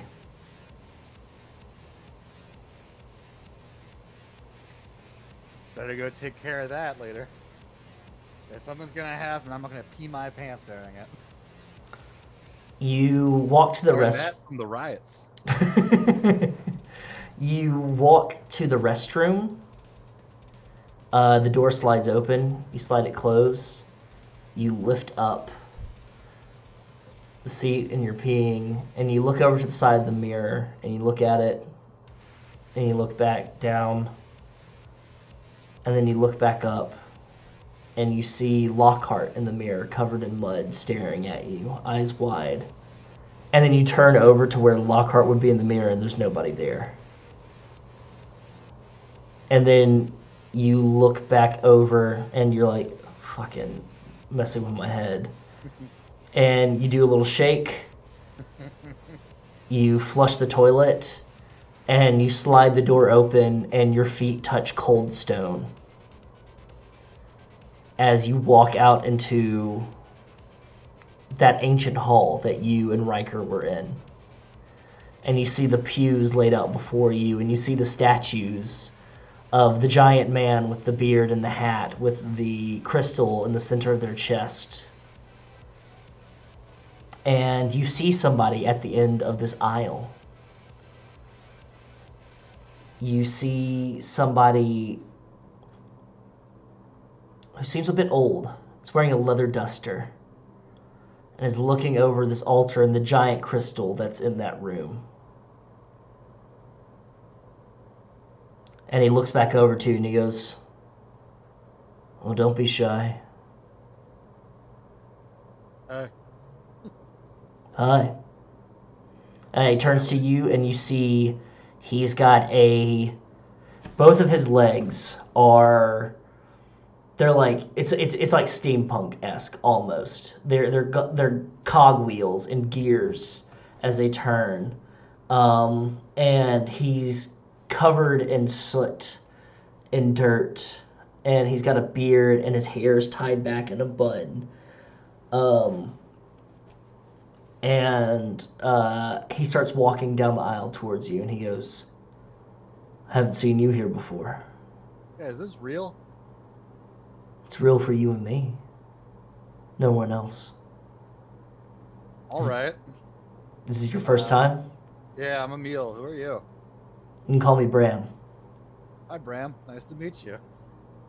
He extends a hand, shakes I'll it. take it and shake it. You can feel the dirt and the mealy particles on his hands as he shakes your hand, and he goes,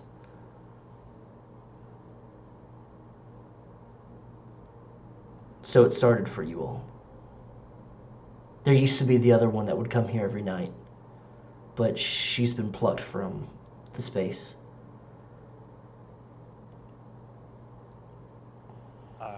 Name's escaping me, but I'll just start describing the rep. Lockhart. Yes, Lockhart, yeah. that's what she said her name was.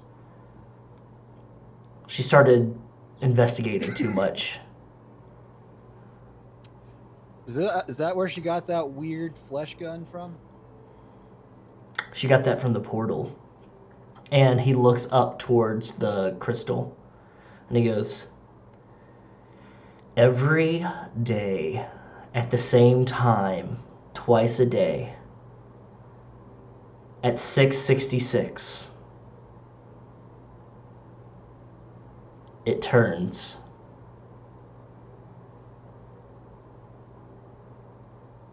Turns to what? A portal. Something always falls out. She went in one time, though.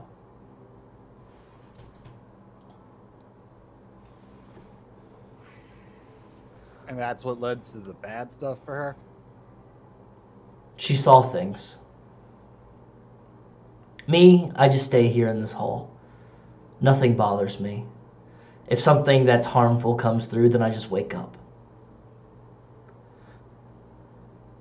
I guess you can say that I'm the oldest living resident of Karelia right now. I was about to ask, how long have you been here? Since my people came here?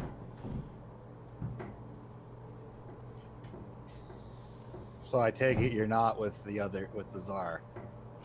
Fuck no. We actually met you all.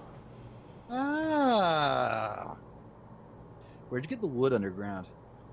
That's from our original structures. That makes sense. Once we realized that living on top of the surface, it snows all the time. It's a frigid, barren wasteland. There's no survival up there. We started moving behind the bugs. The big ones. If you don't make too much noise and they don't bother you, they just burrow. And we just follow behind them. And we build up our outposts. And then when we hear another one coming, our advanced scouts let us know. And we just move. We move into a side tunnel. Let him move through. And then we set up somewhere else. Do you need anything? We feel like we should come visit. I feel like you might need something, Emil. You can't read my mind, right? And he just stares at you real quick. And he holds like 2 fingers up to his forehead. And he goes, I'm just fucking with you. No, I can't read your mind. Damn. I could really use that much C12.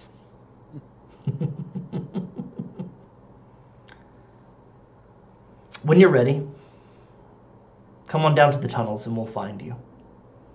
Or we can meet you at what your people have started calling the bowl.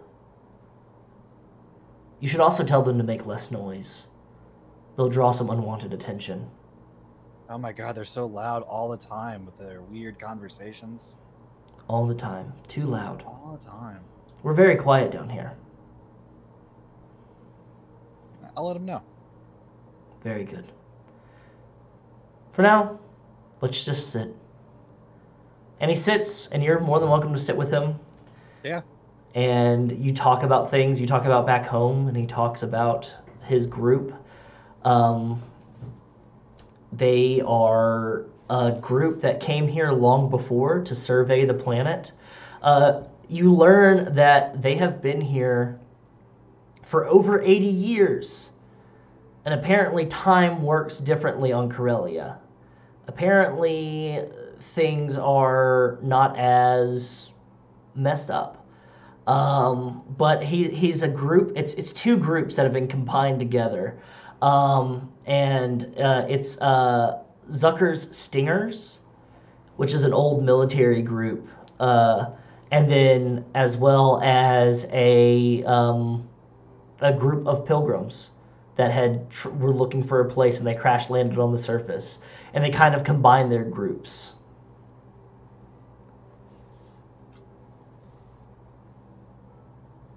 And Cool. You sit and you talk. And then PINTO will tell them about being born in a prison colony, growing up there, escaping. he sits and he When you tell him about that, he offers. He asks if he can put his hand on your shoulder. Okay. And you see him close his eyes real quick as he puts his hand on your shoulder, and then he just kind of nods, and he like pulls out it looks like a convoluted pocket watch. It looks like a pocket watch with an additional smaller pocket watch attached to it, and he goes, "It's almost time," and he closes it. And you look and you see that it is your watch.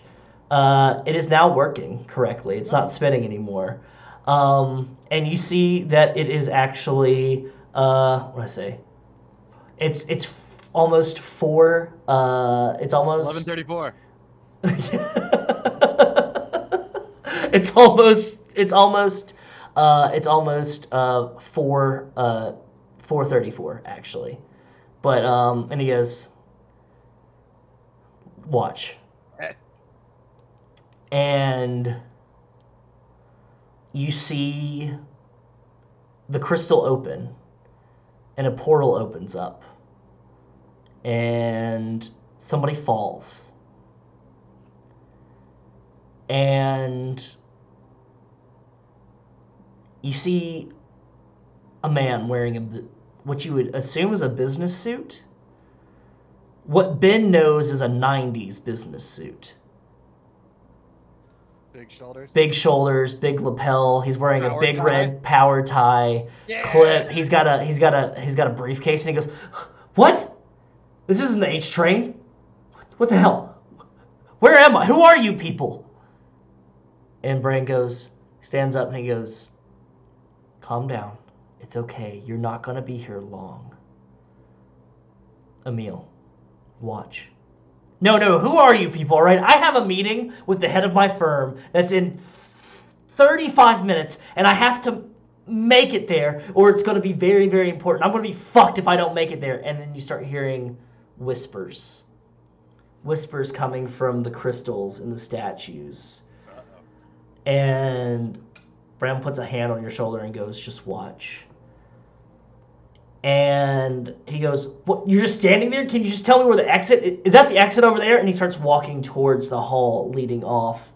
And you see the crystals glow on the statues. And out come these specter-like figures that are wearing long robes. And they have bony fingers. And they skeletal faces with long beards and long hair twisting in what seems to be water. And you can see that their mouths are bandaged, and they have gunshot wounds and stab wounds in them. And they have ropes tied around their wrists, and they're all dragging rocks that are tied to ropes tied to their ankles. And 4 of them come, and they hunt after the man, and you can hear them, and they're speaking in what Ben knows is Russian, saying, "You do not belong here. You are not the one that we are searching for. You are not the one that was promised. You are not part of Quintessence. You are just a spiral. You are an enigma. You do not belong here." And this man is screaming, and they grab the man, and they start dragging him back towards the crystal. And he's screaming for you to help, and Bran grips your shoulder tightly. And he doesn't have to. Pinto knows better to get involved with ghosts. The specters drag the man to the crystal, and the crystal starts growing brightly, and he starts getting absorbed into it. Until the last thing you just hear him scream is, "Help!" And then it gets quiet. And he sighs and he goes, "It's always sad when it's a person. It's easier when it's a shoe or a ball."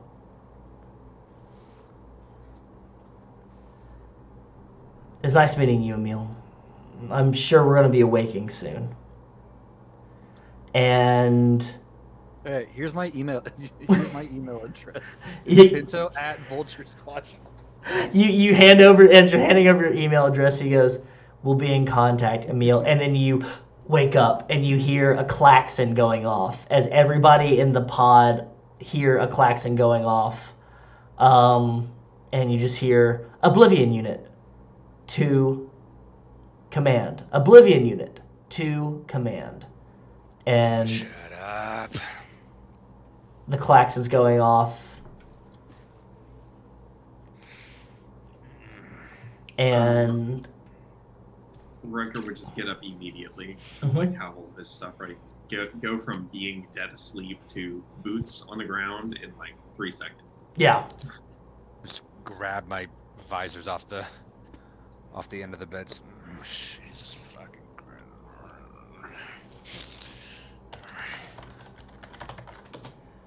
and you all get ready and make your way to command. And that is a perfect place for us to take a... Unless Okay, yeah. Yo, I had the craziest dream. You see, yeah. There we go. And there we go. I had the craziest dream, and then that's where we're going to take a quick bio break. It's going to be 5 to 10 minutes.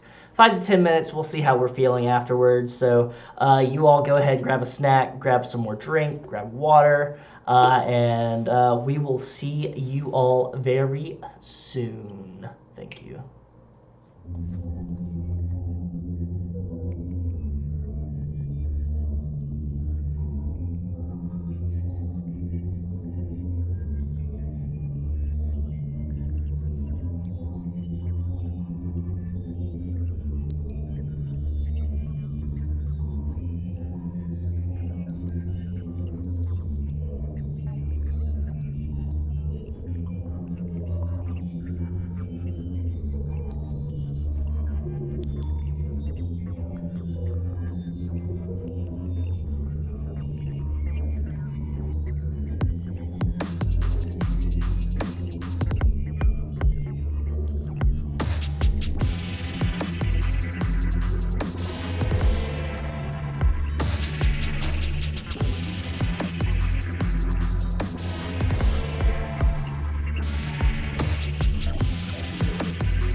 I'm a goddamn superhero.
goddamn superhero.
I'm a goddamn superhero.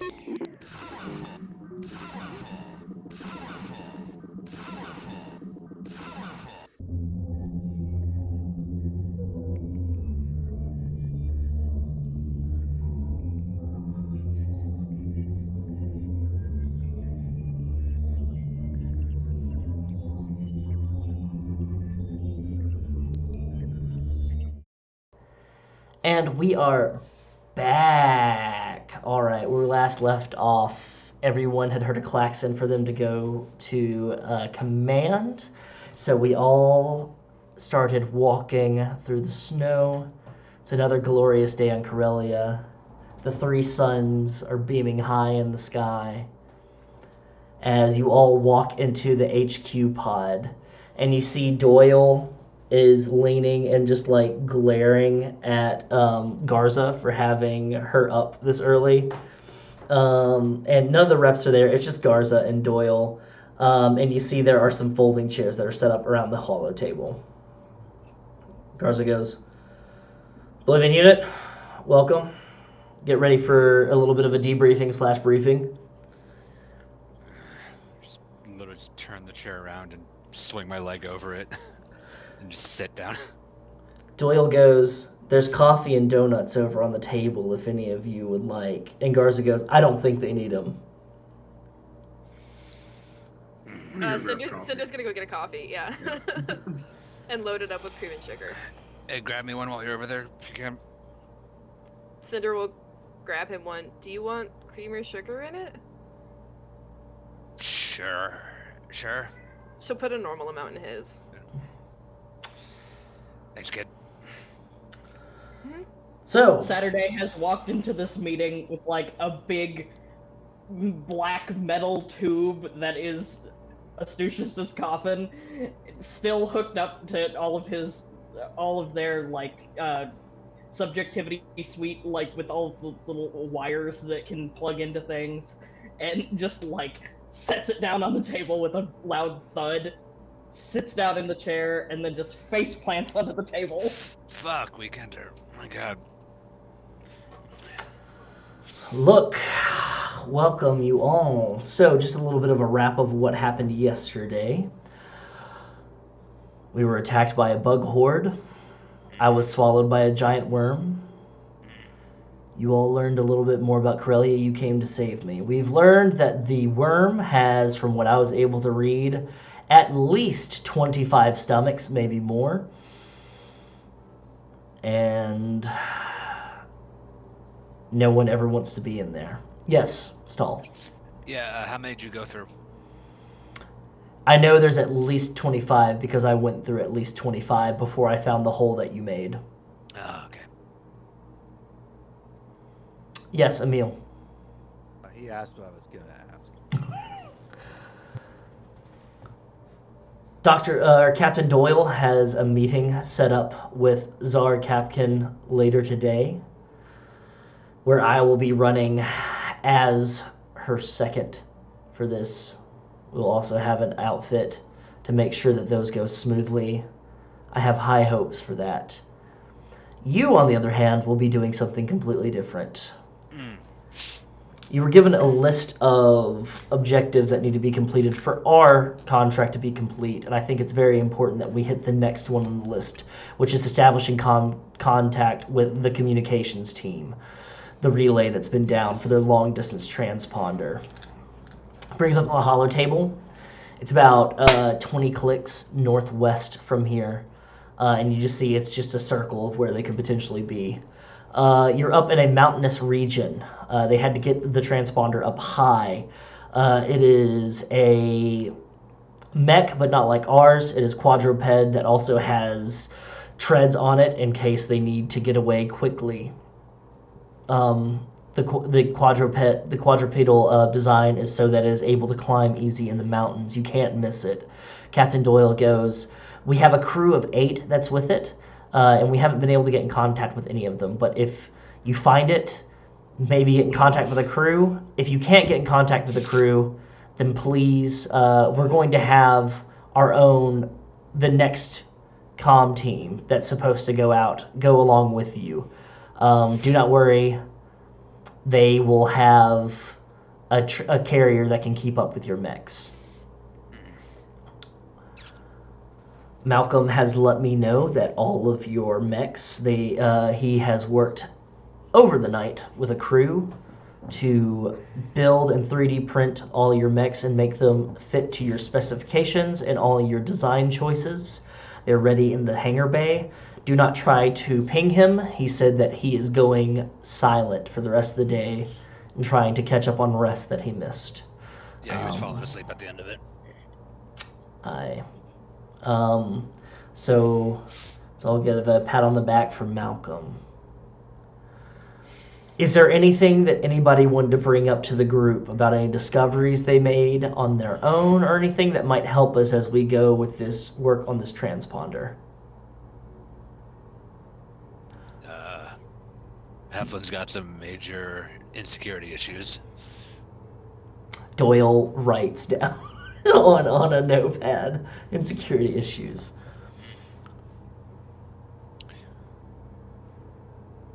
Yes, Saturday. I got in contact with Dr. Speed yesterday, and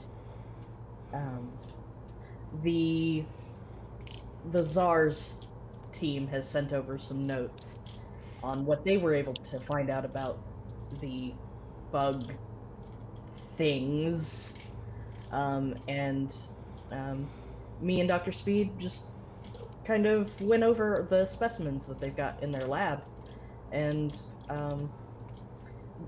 I'll spare you the gory details, but we've already learned quite a bit about how they work.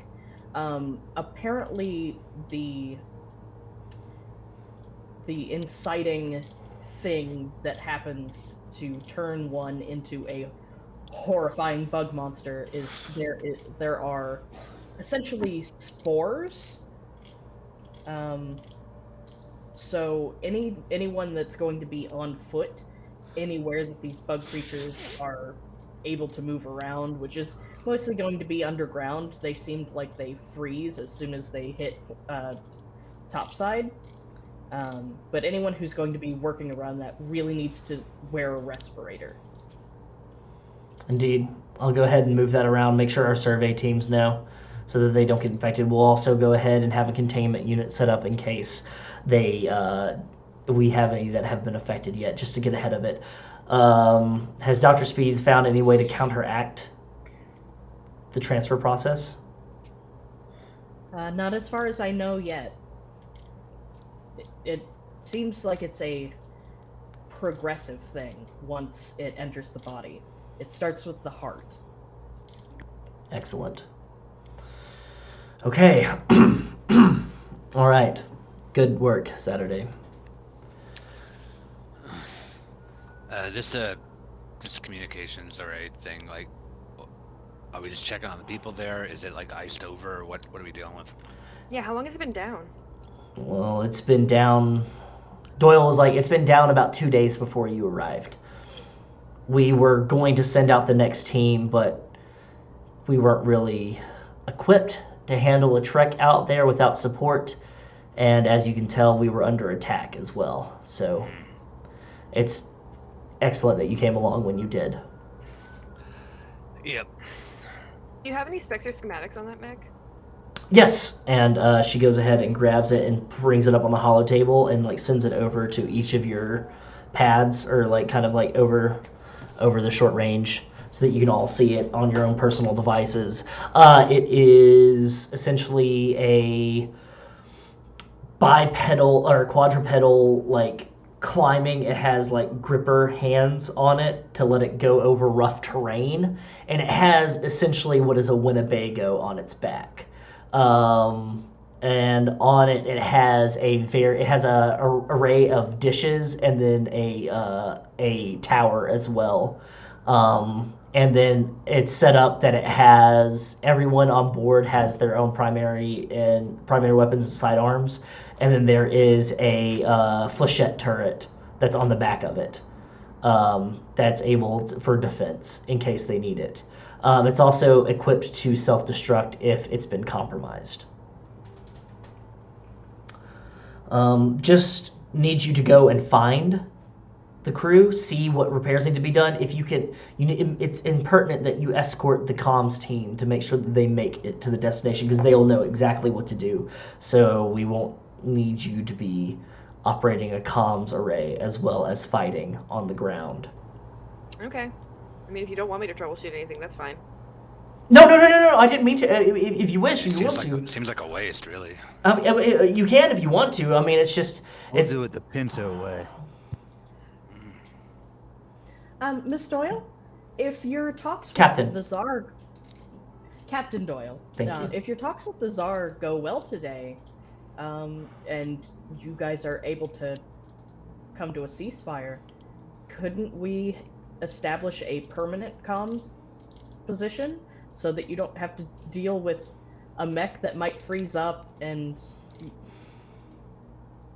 all of the associated difficulties? That's true, but it's also good to have a backup in case things do fall apart. Just thought it might make your life a little easier, just in case something does go wrong with your mobile unit. And Garza goes, well, Doyle's got a Oblivion unit on it, and as if she hasn't learned by now, we don't do things the easy way, it's always the hard way, isn't that right? Is that what we do? Oh, we supposed to answer that? And he goes, all right, I need everybody to suit up, get ready for the trek and everything like that. Oblivion unit out, profit over prosperity. And he nods. Is that our tagline now? That is the Vulture Brigade's tagline. It's profit over prosperity. Alright. Probably need our own tagline. As you're all standing and getting ready to go, he goes, ICEBOX, Wrath, stay behind. Yes, sir. Okay, sir. Doyle, can we have the room? Doyle goes, yes, I guess I can go back to my room, even though I have a lot of work I need to be doing and getting in preparation for the talks. Okay, I didn't realize that it was Heracles Garza running the show now. And he goes, thank you. And he leans against the table and looks at Riker. He goes, there anything you need to tell me?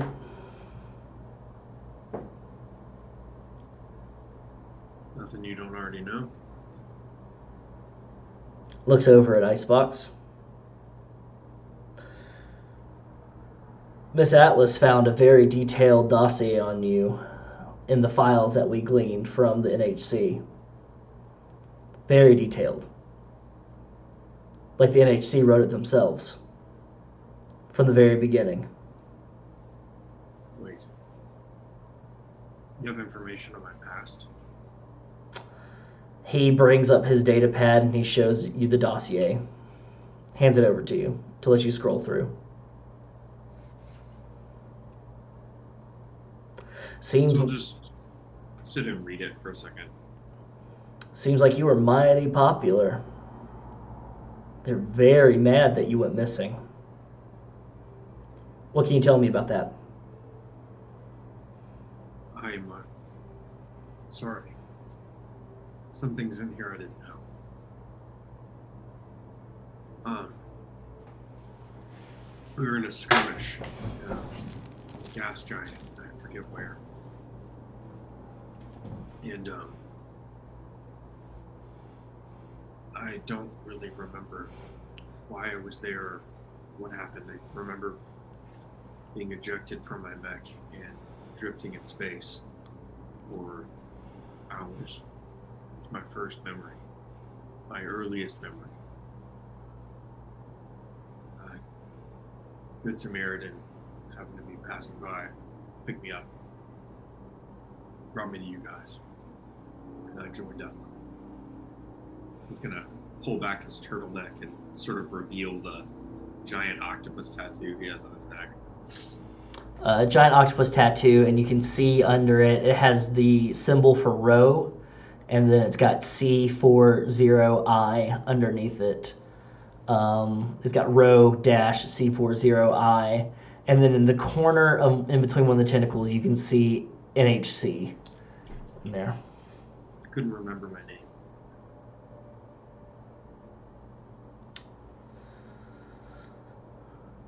Riker, can I ask you one thing? And I'm going to take everything that you say at face value. Because you've been doing good work so far, but I need to know. Where do your allegiances lie? Here. And you notice that his hand is on his sidearm. It's not like gripping it, but it's kind of casually on it. And he goes, here? Yeah. And he kind of leans up close to you. And like, Cinder, you're like sitting there just like, And he leans up close to you in your ear and he goes, now, would that be with NSF or is that with your teammates? An Oblivion Unit -01 of the Vulture Brigade, helmed by Tolstoy Sonata. He gets like really close to his ear in return, like almost touching him, and says, with my team. And he leans back and he goes, okay, fair enough. Miss Atlas, thank you for bringing your findings to me. I appreciate that. Happy to help. Miss Atlas, you are going to be keeping an eye on Riker. Okay, I mean, sure. I don't know if I'm the person to do that, but sure, yeah, great. You are a security expert, so I want to make sure that Riker's not sending out anything to the Tsar or any of HEMS that might be out there. Oh, okay. That's fine. I track most of everyone's comms anyway. Very good. Not like reading them. I just see where they go. Like you said, security thing. Perfect. All right, that's all I got for you two. Happy hunting. Wrath will kind of break away and just go cry. Just go cry in a hallway. Cinder, you walk off, and Riker, you have a moment to yourself. As you're just kind of looking over, he didn't take the data pad back. He let you have it. As you're looking over this doctored data that Cinder sent over to Garza. But it shows that he's a clone, right? Yeah. Yes. That's new information. Yeah. He had no idea, so he's going to be just sitting there crying. Yeah. Shows that you're a clone. And the camera cuts towards the mech bay, where everyone's getting ready. And you see Malcolm yelling at Emil, at Pinto, and goes, "What the fuck are you doing there, lad? I just spent all night making sure that you had every single safety mechanism possible, make sure that you don't blow your arse up, and then you're going ahead..." Don't you point that fucking finger at me, boyo, all right? Look. You had the extra work for yourself that nobody asked for. I have to, all right? Guidelines. It says it right on the print when I download it, coming from both of the companies that you're getting add-ons added to it.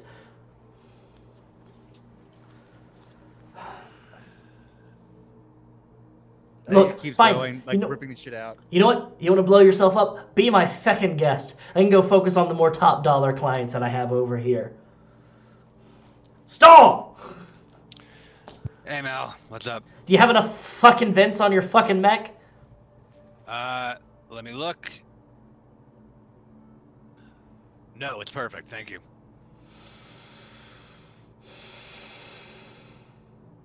Every day is a delight. A delight of a day is every day I wake up. And he just kind of like repeats that mantra to himself. Mal, come here. Yes, Stall. No, look, I don't need the fucking vents. Check this out. I'm gonna point towards the power cells with that have the emergency snap latch on them. Because if it gets too hot, this thing pops open and just rains unholy hell. The whole area. It's brilliant. That's actually quite brilliant. Oh, everybody's gonna fucking hate it. You like it? Well, like Call you it said, Firestarter. Everyone's gonna hate it, but she is a thing of beauty. You did good, Malcolm. You did good. Christening, Firestarter, ready for deployment. Walks over to Saturday. Mixed Vesper. Yeah. Hi, Malcolm. What's up? I just wanted to talk with you about some attachments that you requested. Yeah, go right ahead. This coughing unit. What is it for? Yes. And Saturday's going to smile, do this, and pick up Astucius's fucking giant tube of a coffin and set it down in front of Malcolm. And that's a onboard AI? Something like that. You could say that.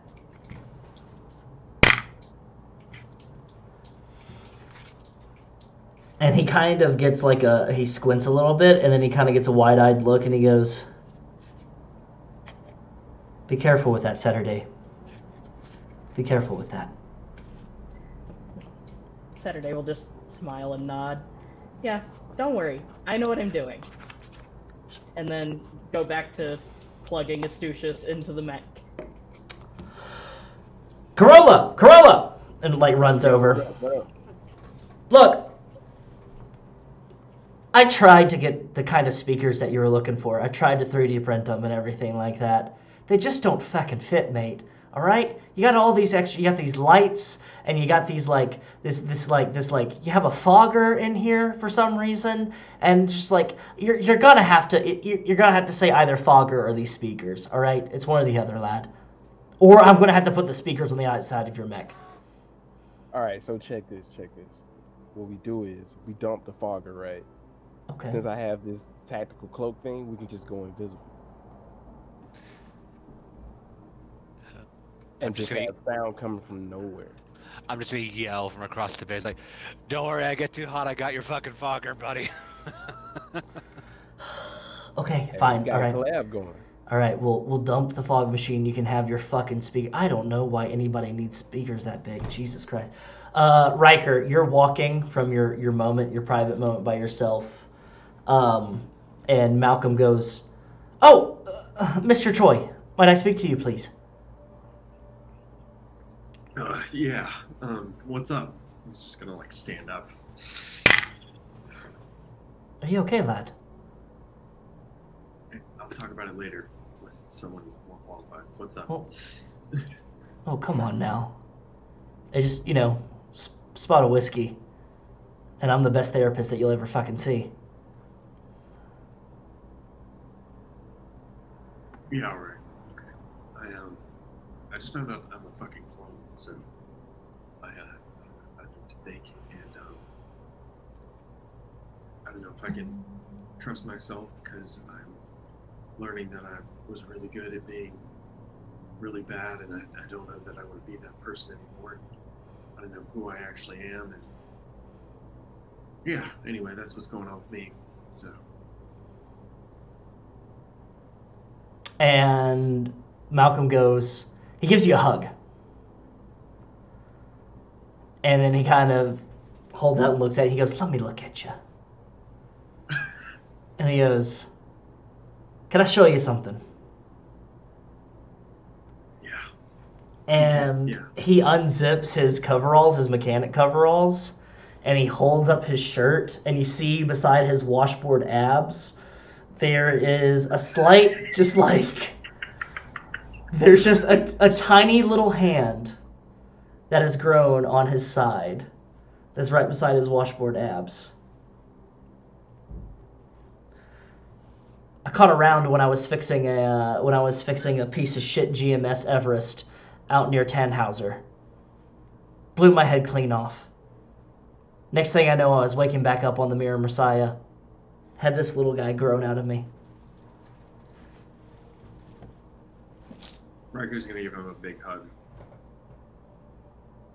You're not the only one, lad, alright? There's those that are like you out here, okay? Yeah. I don't know, this is the second time in my life, which is oddly short, that I've had my entire identity shattered. So,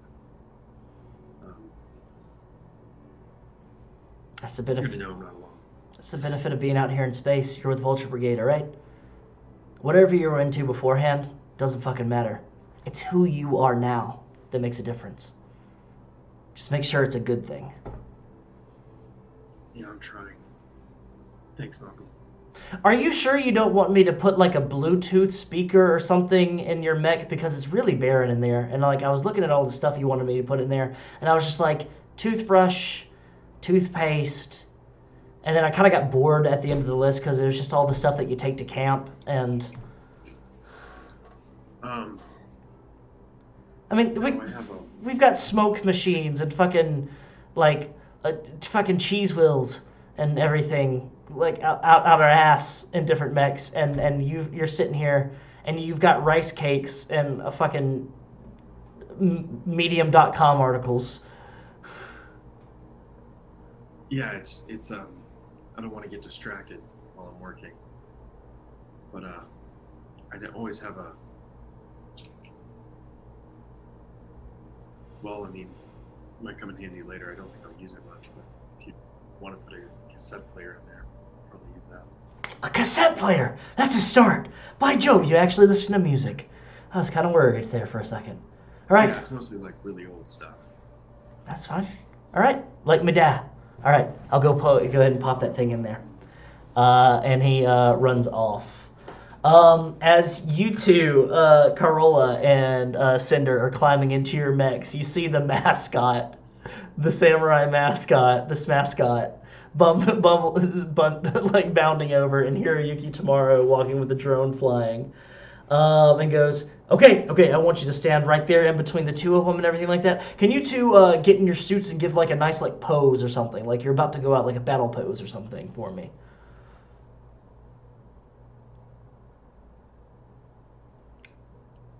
Just hold out 2 fingers. Yeah, I think Cinder's gonna like put her hand on her hip and do like That goes.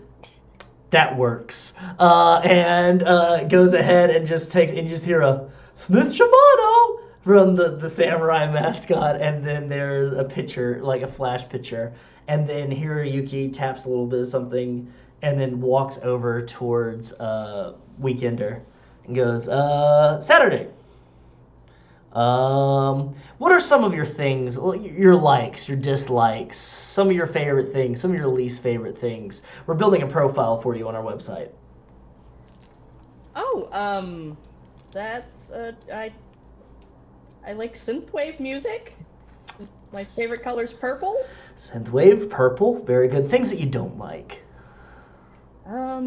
Conformity. That might be a little bit too polarizing. Fair enough.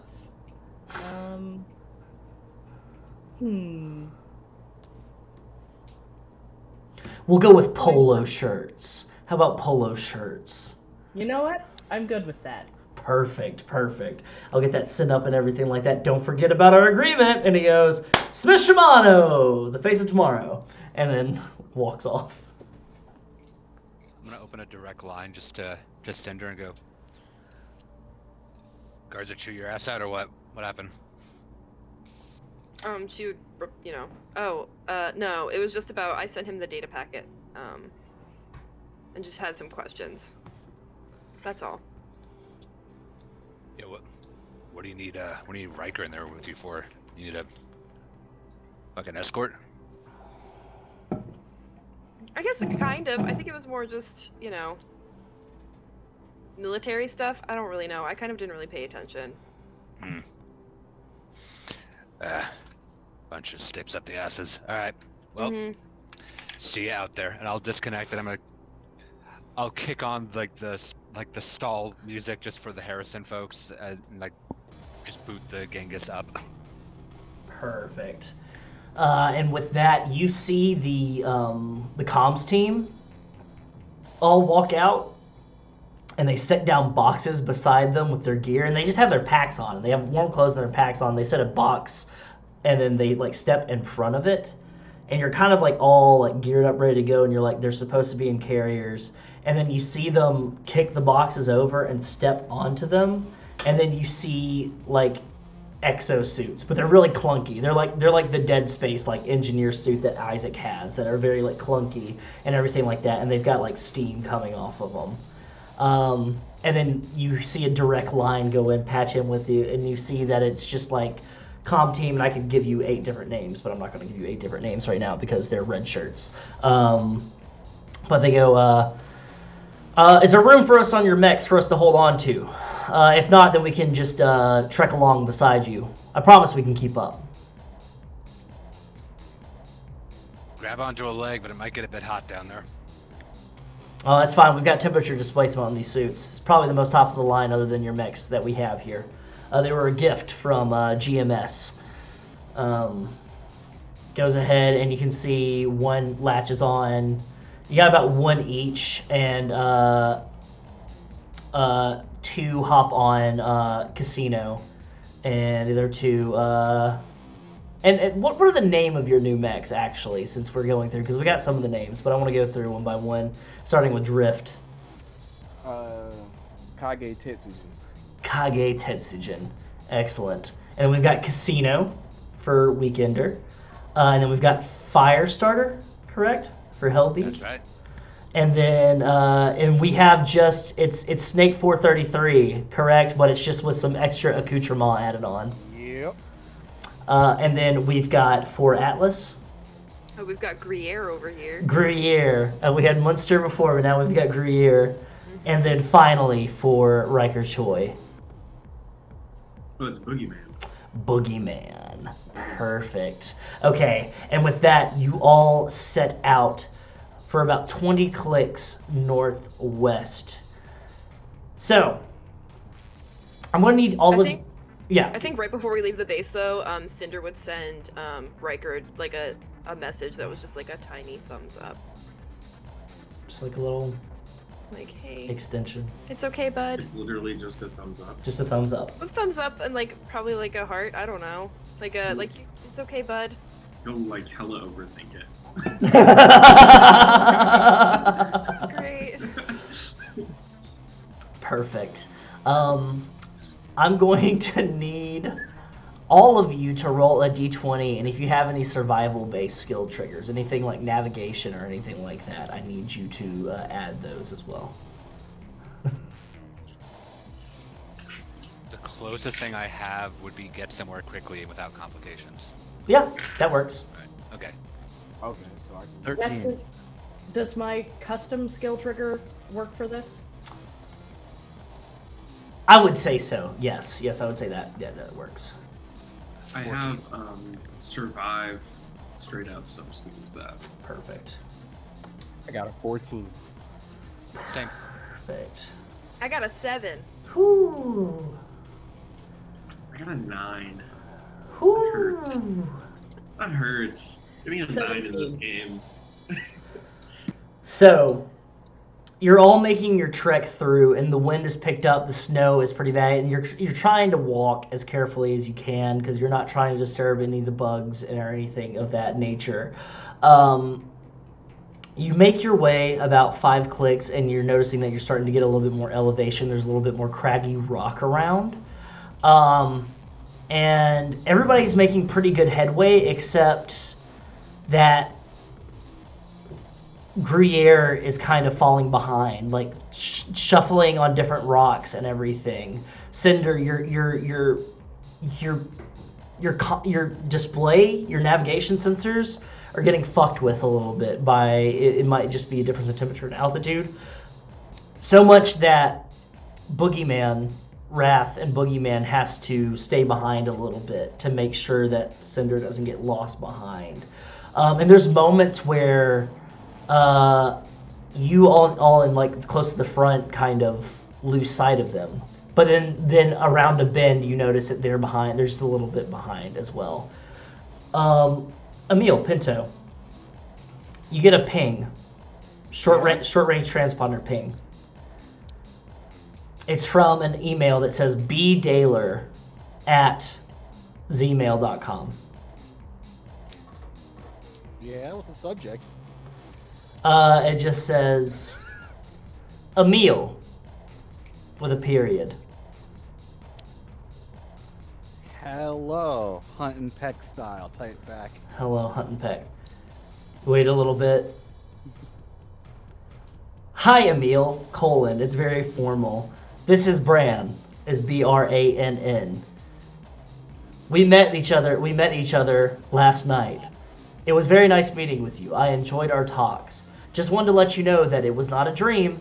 It was a dream, but it wasn't actually a dream. So if you're second guessing yourself, yes, you were there, and yes, there were ghosts there. Best wishes, Bran Daler, Zucker Stingers. Hey everyone. Ghosts are real. You say over the comms. You what? Remember that crazy dream I was telling you about this morning? Yeah. Dude just sent me an email. Pinto, how much of that fucking scotch have you been through? Like none of it. I gave it all to the IPS, the IPN rep. You really needed it. I honestly don't believe you right now. You been smoking with speed, man? Actually, he does have the email. I see it here. Wait. Wait. What do you mean you have my wait? I've got more questions. Are you going through my search history? No, I don't go through your search history. You just have his email. I just see what comes in and out. Of Pinto. Do you see our Yeah. Do you see our space tube recommended lists? No, because Okay. I don't want to know that. I just make sure everything is okay. For just Pinto. Yep. We're gonna have a talk later. It's the moment of Anyway, silence. It yeah. isn't for me. He wants me to come visit him behind the wall underground. Ooh. Or he Alright. Did could you ask come them where they visit, got the wood? Yeah, he said they brought it with them. Which I don't know why you'd bring wood on a spaceship, but whatever. Okay. And I guess I watched a man get ripped apart by ghosts. Whatever. That's I the have- whatever? Even more questions now. I mean, you have questions. I have questions. You weren't there. Jesus fuck. Astucious? Are ghosts real? Also, what is time dilation? He kept talking about that. Cinder's gonna send you an email with an article. Can You you can read send? that later. Can you send articles that explain the stuff in the article? She Oh wait, I just found goes- a movie. It's called Gravity. She just highlights all of the Interstellar. important things in the article and sent it back to you. Oh. Don't watch that movie. Astucious goes, Saturday. I've found over 8,335,638.3.59 instances of people recognizing that they have seen ghosts, whether it be in the solar system or beyond. There's an especially interesting article about the spirits of the Andromeda cluster. It seems that they are ghosts of creatures long before, but also of yet to come, that move in and out because of routing to conversation happening. Time dilation. Interesting. Out of all of those sources and out of those pings, I have found that there is no absolute evidence whether or not ghosts are real. All right. Thank you, Astucious. You're welcome, Saturday.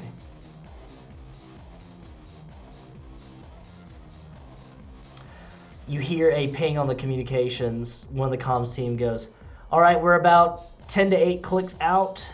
Sensors up. If you see, and you're starting to get into higher elevation.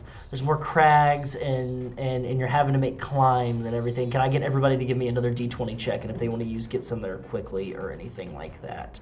Those skill triggers that you used before. 12. 12. 5. 23. 18. This time we got a 19. Nice. I use my jump jets to make sure I don't fall. 15, and also my mech always hovers when moving. Always hovers when moving. Excellent to note. Excellent. Okay. As you're all moving around a thin patch of rock around a peak, you're starting to move through, and there's a break. There's a break in this winter storm. You've gotten up in a high enough altitude that it seems that you've gotten above whatever winter storm it is. And you've got clean air for the first time. And your sensors, you start defrosting the windows on your mechs and everything. Your cockpits start defrosting. And Pinto, you spot it before on a peak, just about 7 clicks away. You see frozen to the side of it a communication, the thing that you saw in the schematics. It's the communications array that is on a peak nearby, and you see that there's some pods. They look like small igloos set up beside it, and you start making your way towards it, and you kind of get a little bit excited, and you jostle your joystick a little bit, and you slip off the edge, and you start tumbling over. What is anybody? Yes, I'll Riker. just use my jump jet and fly. I got a 23 on my track, which is a critical. Mm-hmm. Can I use? I don't really know how that works. I know there's an assistant board in the game. But can I use that to like help him? You go to use your jump jet, Emil, and you see that one of the safety mechanisms that you took off is starting to do an update on your jump jets. And so it's like fuck.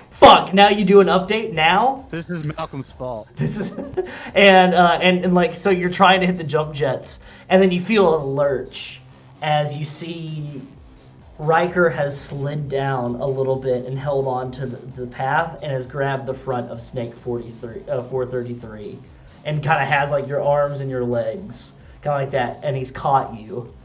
And then the update bar hits complete. I don't even know why he touched this one. It was original. I have mag clamps. So I'm gonna Got it. Gonna try to use those mag clamps, and using teamwork, you get Snake 433 back up on the pass. Thank you. But good thing, you have spotted your destination. You see where you need to go. Comms team goes, yeah, I think that's them. I think that's them. We can move pretty quickly if we get there. You all start making your way towards the comms array. If anybody would like to use like a sensors check or anything like that, do so now.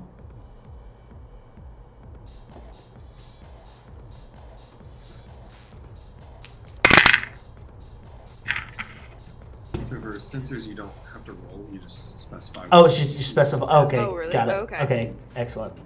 You can get Yeah. a piece of information, like one single secret piece of information, or you can like try to detect something hidden. Okay. The thing is you have to specifically say what you're trying to scan for. Okay, That's excellent. Yeah. Excellent. All right. Does anybody want to then try to use their sensors for anything as you're coming up on the area? Yeah, Cinder would. Okay. Cinder would try to like hail them in some capacity to try and reach out to anyone who's maybe actively working, short, because it'd be something short range. So she could like try to open up a comm line with them. Perfect. Yeah, go ahead and give me a d20 roll then.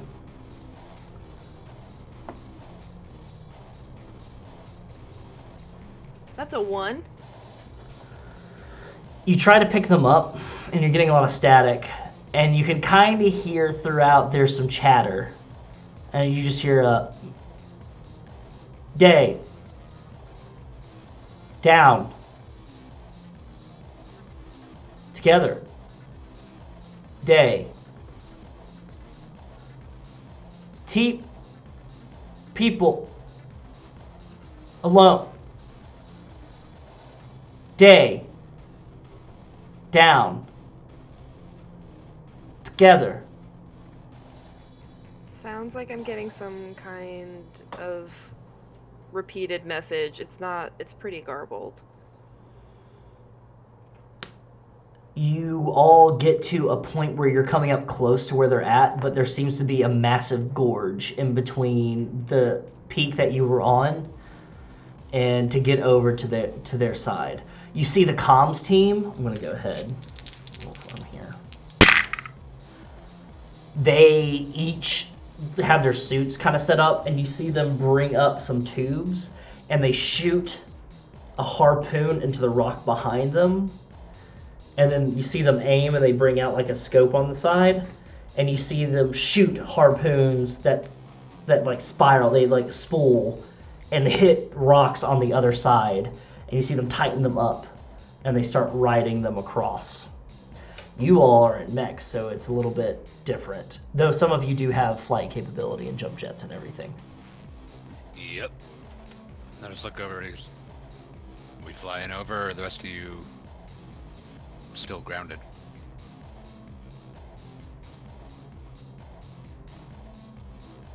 I can get over there just fine. I'm totally grounded. I don't fly that well. That's unfortunate. Not here to fly around. That's not my job. It's fun. Well, my mech's a little too heavy for that. I have a basic propulsion system to navigate through space. But... So it seems that Snake 433 and Firestarter and Casino can get over perfectly well, but the other three are a little bit more grounded, correct? Seems to be. I got like the jump jet, so Perfect. Okay, yeah. You'll have to get a little bit creative with them, but you'll have to do like a Mega Man double jump or something to get across. yes. Can that space propulsion that that Riker was talking about give him a boost across, or is that like specifically has to be in space? It will probably it will give a boost, but it'll probably only get him halfway across the gorge.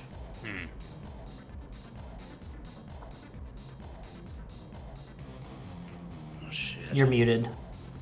You're muted. Weekender, sorry. I think what we're gonna have to do is...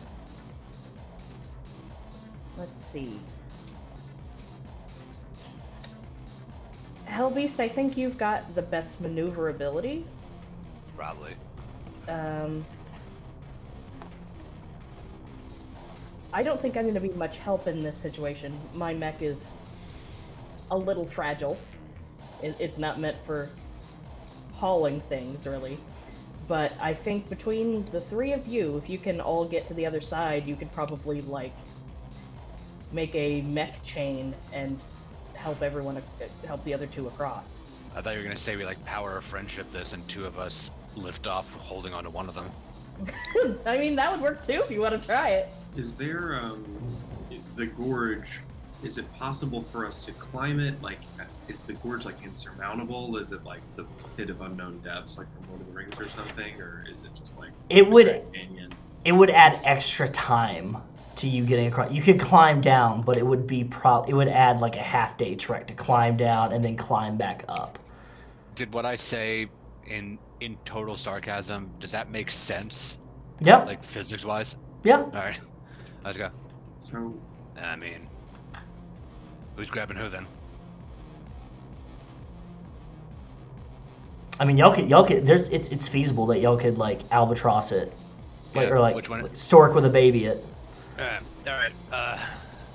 ICEBOX, right? ICEBOX, Wrath. Who wants a wedgie from who as we carry you over? We're doing about to do some sort of shield triple power bomb right now. I was thinking, grab one side, grab the other side, and just haul. Yeah, okay. yeah, my mech is super heavy. Let's go. Mine is not super heavy. Okay, then you three grab Riker and ICEBOX, you with me? Mine's size 2. Yeah, I'm a size 1. I think. Yeah, so you three grab Riker and I'll grab Cinder. Yep. Okay. All right. Alright, I'll see if I can. For those that are grabbing and carrying, let me get some rolls. Scared.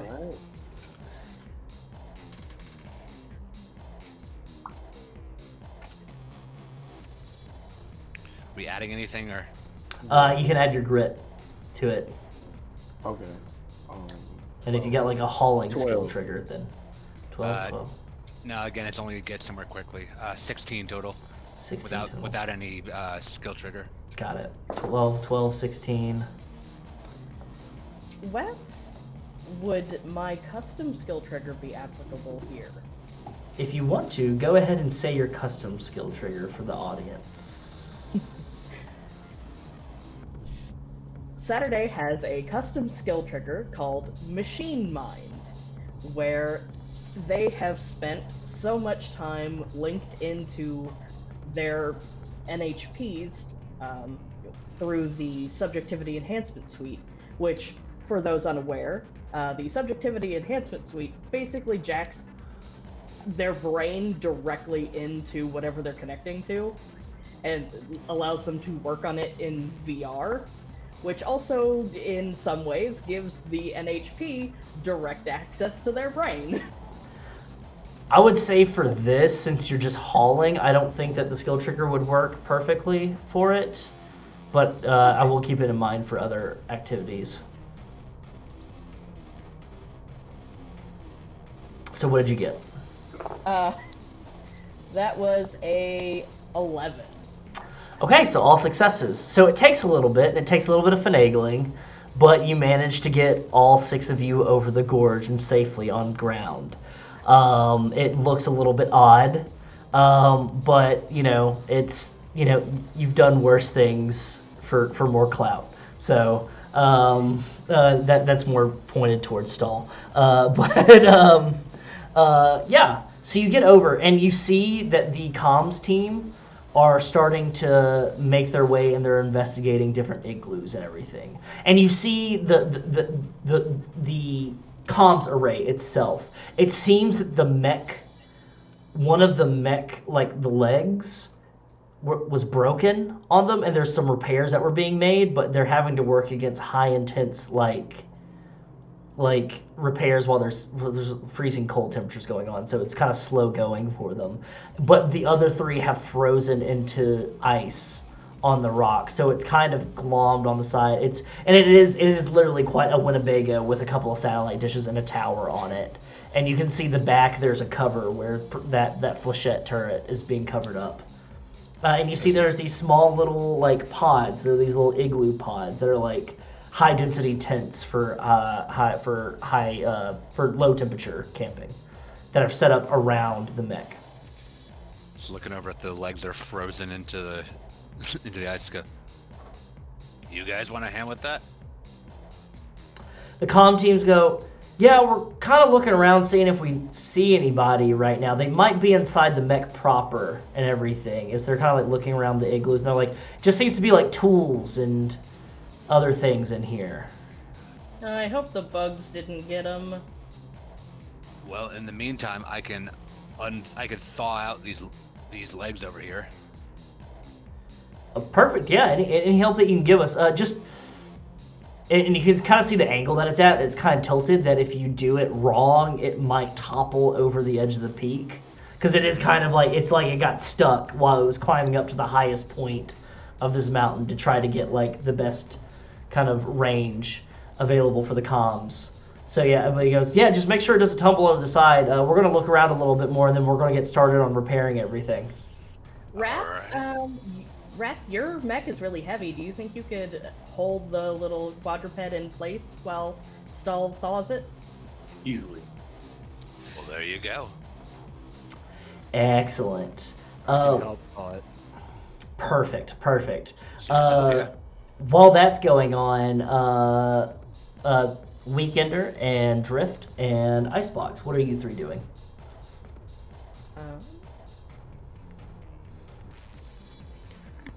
I think like using the schematics that Cinder would be trying to like troubleshoot exactly what could be going on with the mech, or like what's wrong with the comm array, basically, to try and help out the comms team. Okay. Expedite some repairs. Perfect. And Drift and Weekender. I'm basically in Overwatch. I'm just looking. Perfect. Okay. Saturday is going to help the comms team look around to try and find the missing people, because Casino can move real fast and probably cover a whole lot more ground than they can. And Perfect. They can have Astucious scanning for any surrounding life forms while they do that. Perfect. All right. I need each of you to give me D20 rolls. I need team Hall and Burn to give me a D20 roll. That is Wrath, Pinto, and HELLBEAST. And then I need tech roll and utilize skill triggers if you have them. I know the game specifies that you don't really do those in mech form, but I think it's cool to use them because you have them. And then we've got a Drift on Overwatch. We've got Weekender helping the comms team, and then we have ICEBOX doing some diagnostics. I feel like it's a bad idea to use my skill trigger, because my skill trigger is blow something up. Yes, do not blow anything up, please. Okay, I rolled an 18 then. Okay, 18. Got it. My skill trigger of fix, I got a 14. 14. Perfect. All right. Do I use Stay Cool? Yeah, I would say you stay cool. That'd be good. Yeah. So I got a 15. 15. All right. 13. 13.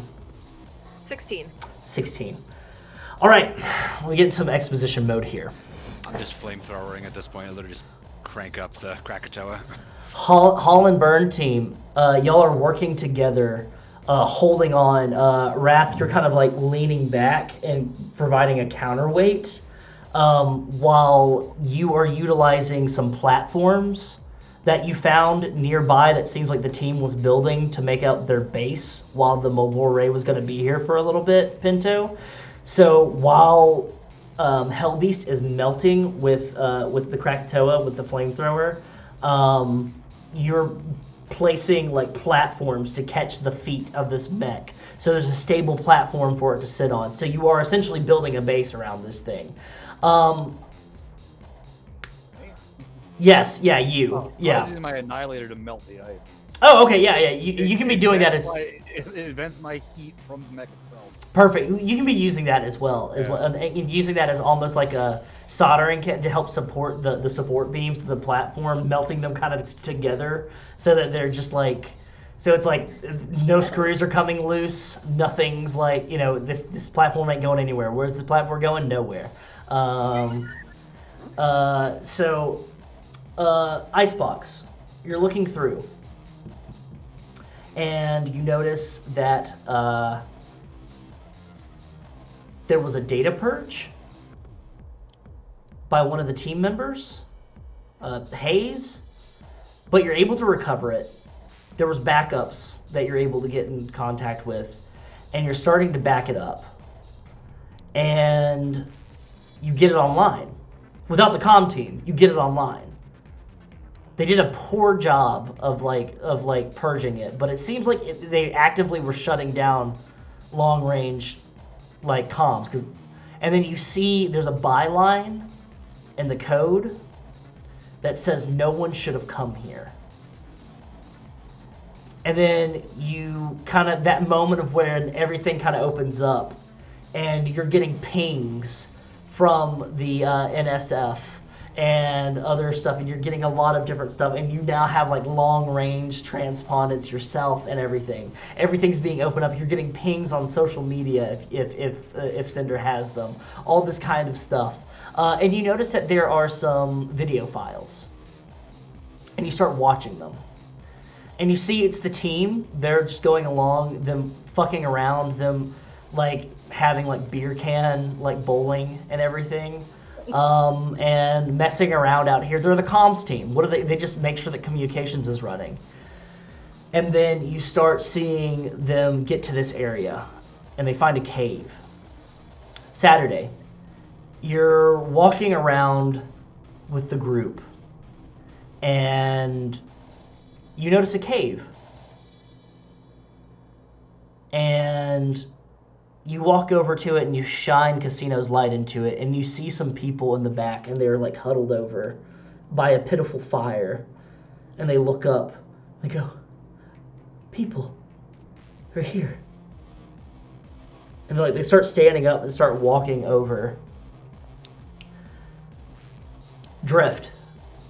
You're kind of on Overwatch, and you notice from around the bend, you see somebody in an NSF parka and full on clothing get up, and they're kind of dopily walking around the bend. Do you follow? Yeah. You start walking after them and everything like that. ICEBOX, you're watching these videos and you see them walking to the cave, and you see a lot of that script that was written by Lockhart, and it's written all over the walls. But it's been engraved here, and it's been a long time, and they're studying, and they're going, "What's going on?" And you see them be like, "What was that noise?" That kind of like that Metal Gear Solid, "What was that noise?" Kind of go over, and they shine their flashlights, and something jumps out of the shadows at them, and you hear gunfire, and the camera falls to the ground. It's very much like the Steadicam, POV, horror movies. Gunfire, and then squelching noises, bodies flying across the screen. Weekender, do you say anything to them over your intercom? Oh yeah, she's definitely gonna let them know. She's gonna be like, "Someone shut this down on purpose. I think we are going to have some insectoid company. Drift. Or maybe muddy person company. It's hard to tell." You hear that, and you see the dopey person fall down. As you go and you look around the bend, they fall down on the ground, and you can see them start being dragged to a hole in the ground, and they pop back up. And they kind of move their arms and their legs, and you realize it's a dead body being held up by something. And then at the same time, you see that, you hear this, Weekender, and you kind of step your mech back up, and then you see the 3 to 4 people inside the cave stop, and they hold their arms out, and you see their arms start ripping, tearing, and then one arm forms a lattice work with another arm, and then another arm forms a lattice work with another arm, and then their bodies start splitting open, and you see coming from that hole in the ground and splitting open that person. And then from the top of the peak, that kind of overlook that's hanging over this comms array, as the comms opened up and you have all finished like melting everything down, it's ready to go. And the comms team are going like, oh no, oh no. You see these millipede-like creatures, about 3 or 4 of them burst out. And the latticework people kind of form this millipede creature, and they all lift up at the same time, and they have these little arms, and you can see there's mouths on their stomachs, and they all give out a screech, at the same time, and that is where we are going to end our episode for this evening. Awesome. Perfect. All right, that's great. How we all doing? Good job. Pretty metal. Hey, y'all are all going to go up a license level if you get back to base. So there's that. I like the if. Yeah. To that. But yeah, so that was pretty fun. That was a good episode. Oh, yeah, absolutely. My name has been Wes Franks, and I run this game. And let's go around and have everybody give their promos. Starting with ICEBOX goes first. ICEBOX goes first in initiative. Oh. Okay. So I'm Leslie. You can find me at Twitter at the handle below. Otherwise, I'm on a podcast called Hot Garbage Gaming. Find us wherever you listen to podcasts. I did finally get episode 2 of the Phantom Menace spoiler cast breakdown up. So you can listen to me talk about Star Wars and how fucking weird that movie is. Otherwise, on Fridays, you can find me here for the Kingdom Hearts Interstitial War. Yeah, it's part 2 reviewing episode 1, Your Big Dad. Wow. Friday's Interstitial War. You got anything else for us? I'm also going to be on Gehenna Gaming this Thursday and the following Thursday for a Monster Hearts 2 shot called Mantra. I think someone else here is going to be on it too. So catch us there. Excellent. And then next we have HELLBEAST. Hey, I am Zachary Vaudo. That is my Twitter handle down there. Tuesdays, I'm over usually on ATL by night. We're in our off season, so I may or may not be on camera, but I'll still be over there. Saturdays, I am over on Level Up TTV doing Vancouver Adjacent by night, where I'm playing my Malkavian character. That's at 6 p.m. Eastern. ATL is 8 p.m. Eastern. In April, I'm going to be in a mage game that that Big Dad is going to be talking about later. When it gets to be his turn, because that's his big thing, the promo. And I can talk about this right now, Wes, right? On April 3rd, at 8 p.m. Eastern, right here, I am going to be storytelling my first Vampire the Masquerade game in a one-shot. The name of the one-shot is Murder on Music Row. We're going to be announcing the full cast sometime this week, but 2 of them are in this game with me, and they are Oz and Leslie. Mm-hmm. What? Yeah, we've got some first timers, and some not so first timers. We've got some more people that are very familiar to the Carrion Comfort community as well, but you'll get all that over social media maybe tomorrow, and we will see you on April 3rd. I'm very excited for the concept. When Zach let me know about it, I was like, yeah, we definitely have to do this. This is sick. It's a great concept. I'm blood hunting all of them. So yes. It's gonna be a blood hunt in the tune of Thin Lizzy's Jailbreak. All right. And then next we have Wrath.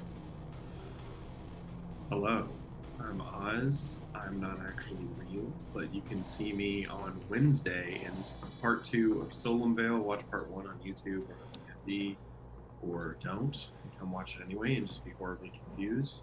I'm also going to be in that vampire game on April 3rd. I'm very excited to fail publicly because it's my first time ever playing this system, but I'm going to play a really creepy, scary, actual goth cowboy, so be on the lookout for that.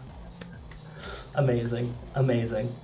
All right, and then next we have, let's see here. I'm just going down y'all's initiative order. Pinto. Hey, Big Dad. Hang out in the Discord here. Last night I finished up Operation Brass Wine Glass, a Delta Green actual play that Leslee was in. It was very good. I'm not going to give you any spoilers, but I think they had a lot of fun playing it. Next Saturday is the finale for Werewolf Rage Across Birmingham. Please check it out. If you haven't watched this whole series, it's a fun time. Not super long. In April, I will be starting Heart of the City Beneath actual play. Heart Descent to Drum Beats. And then Cypress and Steel, a Mage Victorian era actual play with Zach. It takes place in the swamps of Louisiana in the turn of the 1900s. Yep. Please check it out. And my wife has demanded I mention this one.